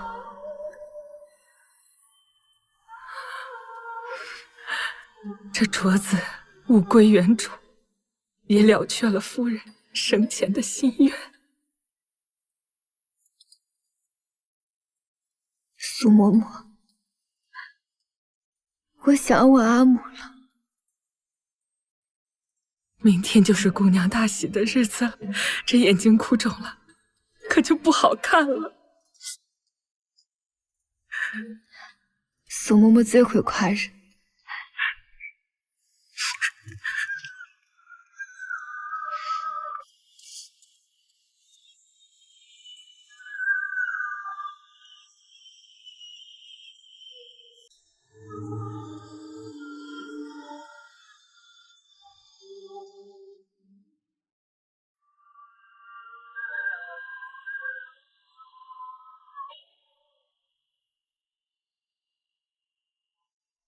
阿母，即便你不在了，也在担忧女儿是不是？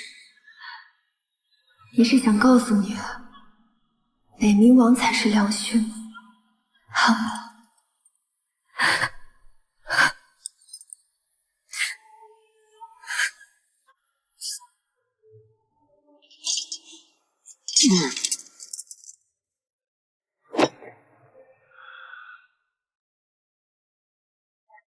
瞧瞧你现在的样子，该不会心里还有宋茜茜吧？你在胡说些什么？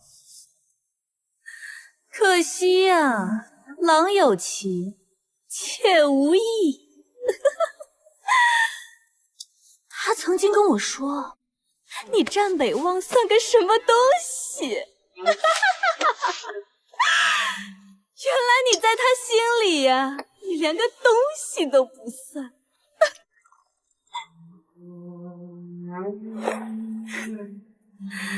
出去！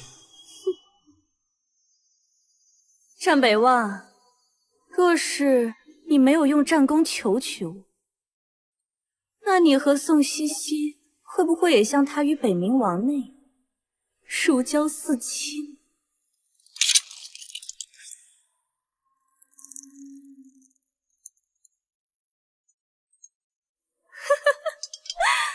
什么王姑娘，什么京城贵女，哪个比得上她宋茜茜？我虽恨极了她，却也不得不承认，天下男子若见过她战场英姿的，无不会娶她为妻。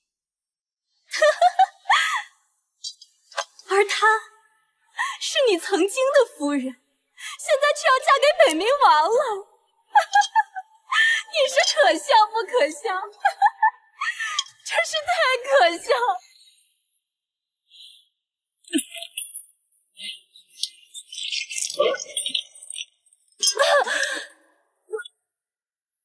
信不信本王现在就烧了你？将军，王家那边派人来对嫁妆单子了。夫人生病了，老爷让你去。战北望，与其说你的报应就是娶了我，那我们从今往后便相互折磨，至死方休。一方，你疯了！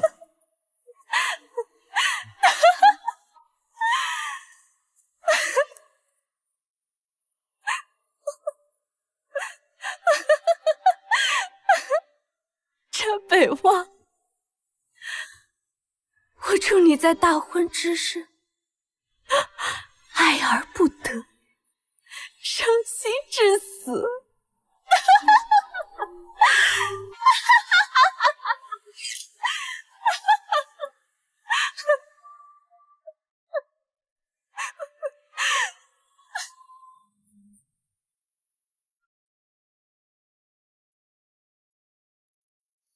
姑娘，怎么了？是师傅他们来了吗？师傅说他们传信会给姑娘备齐嫁妆，但是万宗门有事，就不便来了。师傅，怕是怪我没去万宗门看他吗？怎么让师兄师姐他们都不来？不要怕，瑞儿是娘家人，小姑姑出嫁是有娘家人的。小姑姑当然是有娘家的了。小姑姑今日高兴得很。瑞儿喜欢王爷吗？小姑姑喜欢王爷，王爷喜欢小姑姑，我喜欢王爷。青玉帮给国公府宋将军添庄，玄铁剑2把，长枪1柄，金玉刀1把，金银首饰1箱。怎么回事？杏花派给国公府宋西西添庄，白玉送子观音1座，檀木屏风2扇，蜀锦10匹。青玉帮，这不是万宗门旗下的青玉帮和镜花派吗？难道是姑娘的师傅们都来了？宝珠、宋嬷嬷，快，你们快去看看，是不是师傅他们来了？好，姑娘，要不你先带着，我和宝珠去看看。五岳派给国公府宋西西添庄，武林中一流高手侍卫1名，桃花酒18坛，绸缎10匹。看来是小姑姑师傅他们特意给小姑姑准备的惊喜，才故意提前说不来了。是啊，师傅还是这么坏。赤岩门给国公府宋西西添庄，东珠1壶，和田玉摆件3件，古琴1架，古琴谱10首，红宝石18颗，蓝宝石18颗，织锦被褥10床。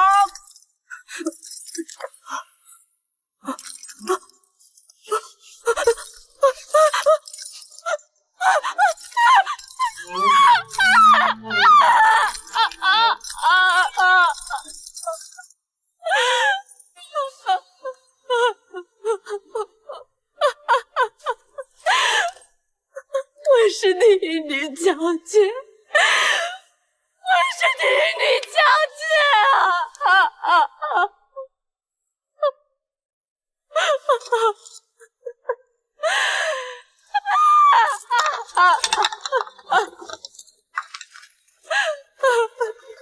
我输了，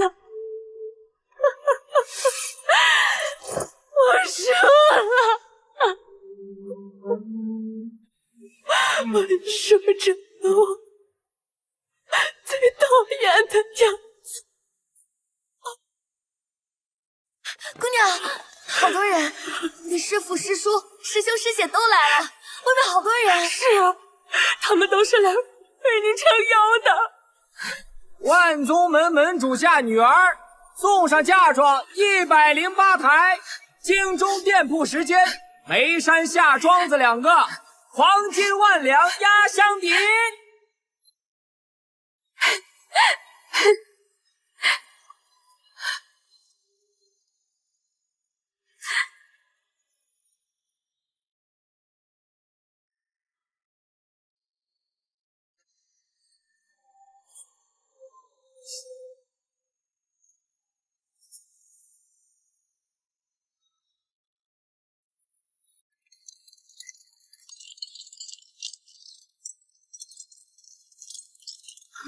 恭喜王爷，娶了我将军府不要的弃妇。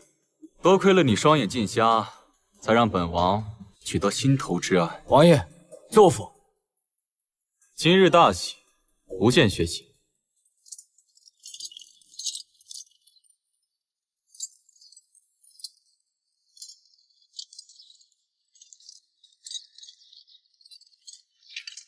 将军，走否？你傻呀，还不快走！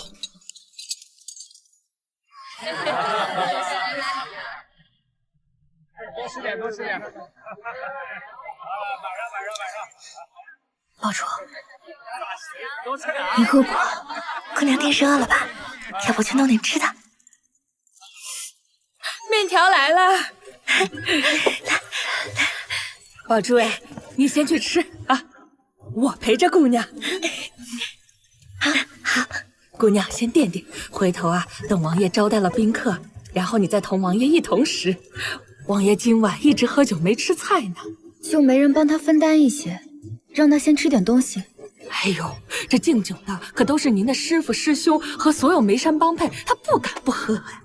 师傅明明答应我，不会欺负他的。哟，姑娘，这是心疼上姑爷啦。毕竟是以后要一起生活一辈子的伴儿了，总归是要关照一下的。姑娘，今日老奴有一件事要跟姑娘说。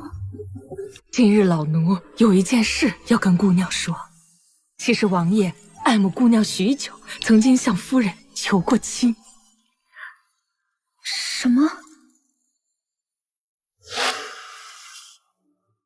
此番去战场，本王一定会亲自手刃杀害镇北侯和公子们的敌军首领，以此为聘，以匕首为信物，求娶西西。北冥王为何要娶西西？是他将本王从死人堆里救了回来。自那时起，本王就决定非他不娶。还望镇北侯夫人成全。王爷不必多礼，只是西西上南疆战场一事，还请王爷代我保密。我不希望她功高盖主，只希望她能觅得良婿，安稳一生。可王爷，您是亲王，西西性子莽撞，实在配不上王爷。姑娘，您千万不要乱想啊！夫人其实很喜欢王爷的，当初将您许配给战北望的时候，跟老奴说了一宿的话。求亲的人那么多，她最满意的就是王爷。可惜他已到南疆战场去了，那地方可是九死一生啊！吃吧，夫人在天之灵，看到你今日嫁给了王爷，他也会很高兴的，我向您保证。今日这凤冠可真重，重得我脖子都疼，疼得我想哭。傻孩子，先吃面，然后卸了凤冠，更衣沐浴。今晚呀，外面这热闹得很，不到子时，怕是王爷也不会回梅花院。对了，那是他送的匕首呢？母亲没给他回送信物吗？匕首啊，放在侯爷的兵器库里，奴婢收拾好已带过来了，明日取给你看。夫人自然是回了信物的，送了一方手帕，说是您亲自绣的。手帕？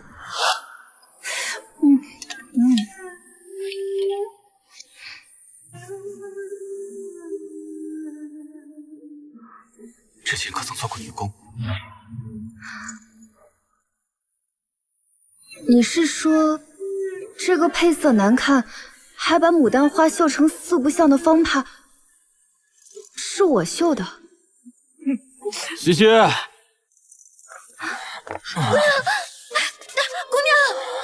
王爷他喝多了，王爷。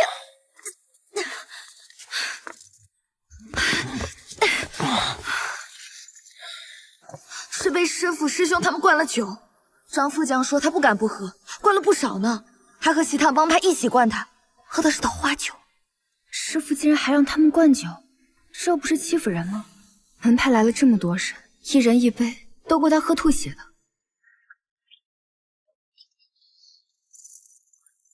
我来吧，你们两个就先下去休息吧，今天也累了，这里就由我来照顾他。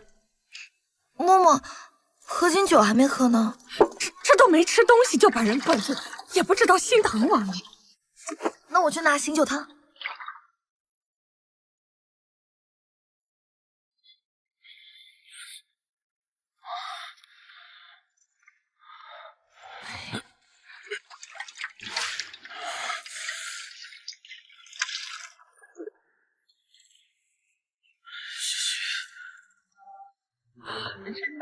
你的脸怎么这么粗糙？怎么还有褶皱？哎呀，奴婢自然粗糙，满脸褶子。奴婢这都多大年纪了？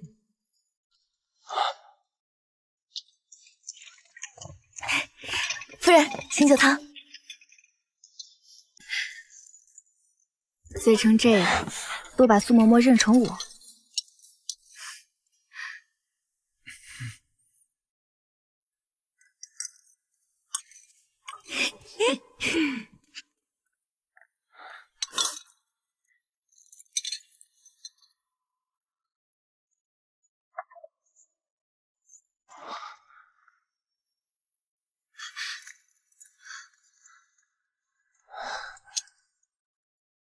这些同心结多半都是我做的。你做的？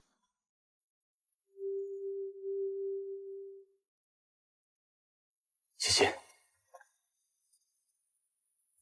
好看吗？你还会做这种细活？其实不会，但学便会了。为什么会学？没有为什么，就是想亲手做。你我的婚事，我想多参与一点。谢谢。其实有件事，我一直都没有告诉你。你刚喝完醒酒汤，要不我们坐下慢慢说。好。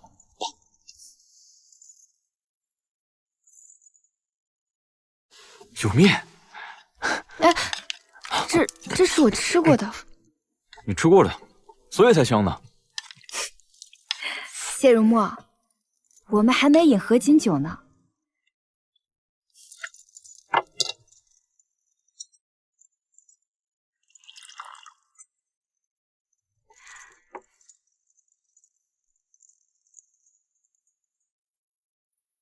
娘子，喝完这杯合卺酒，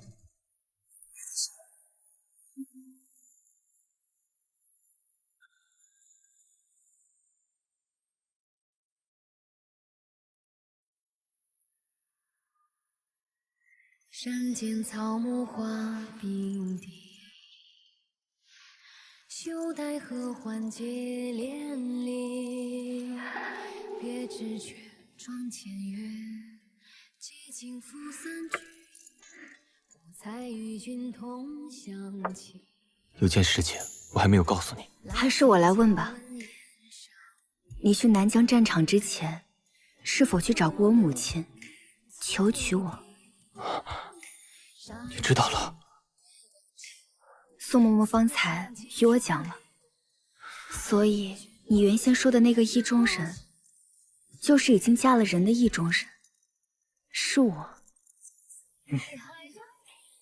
那你为什么会喜欢我？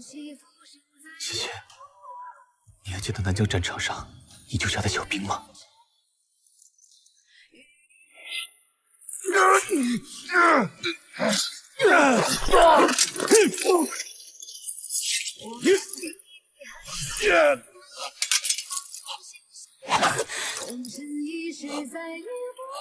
我是宋怀安之女宋茜茜，我来带你们回家。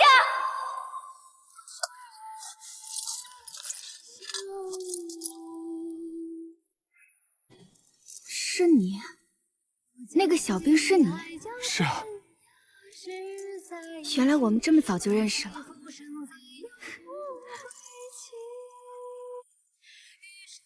这手吧，怎么？你别嫌丑。你可知这次旧事？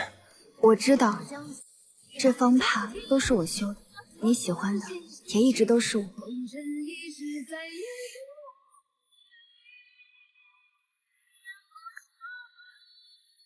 谢谢，我喜欢的人是你，一直是你，一直都是你。谢如墨，我也喜欢你。从今往后，不，一直以来，我心中也只有你。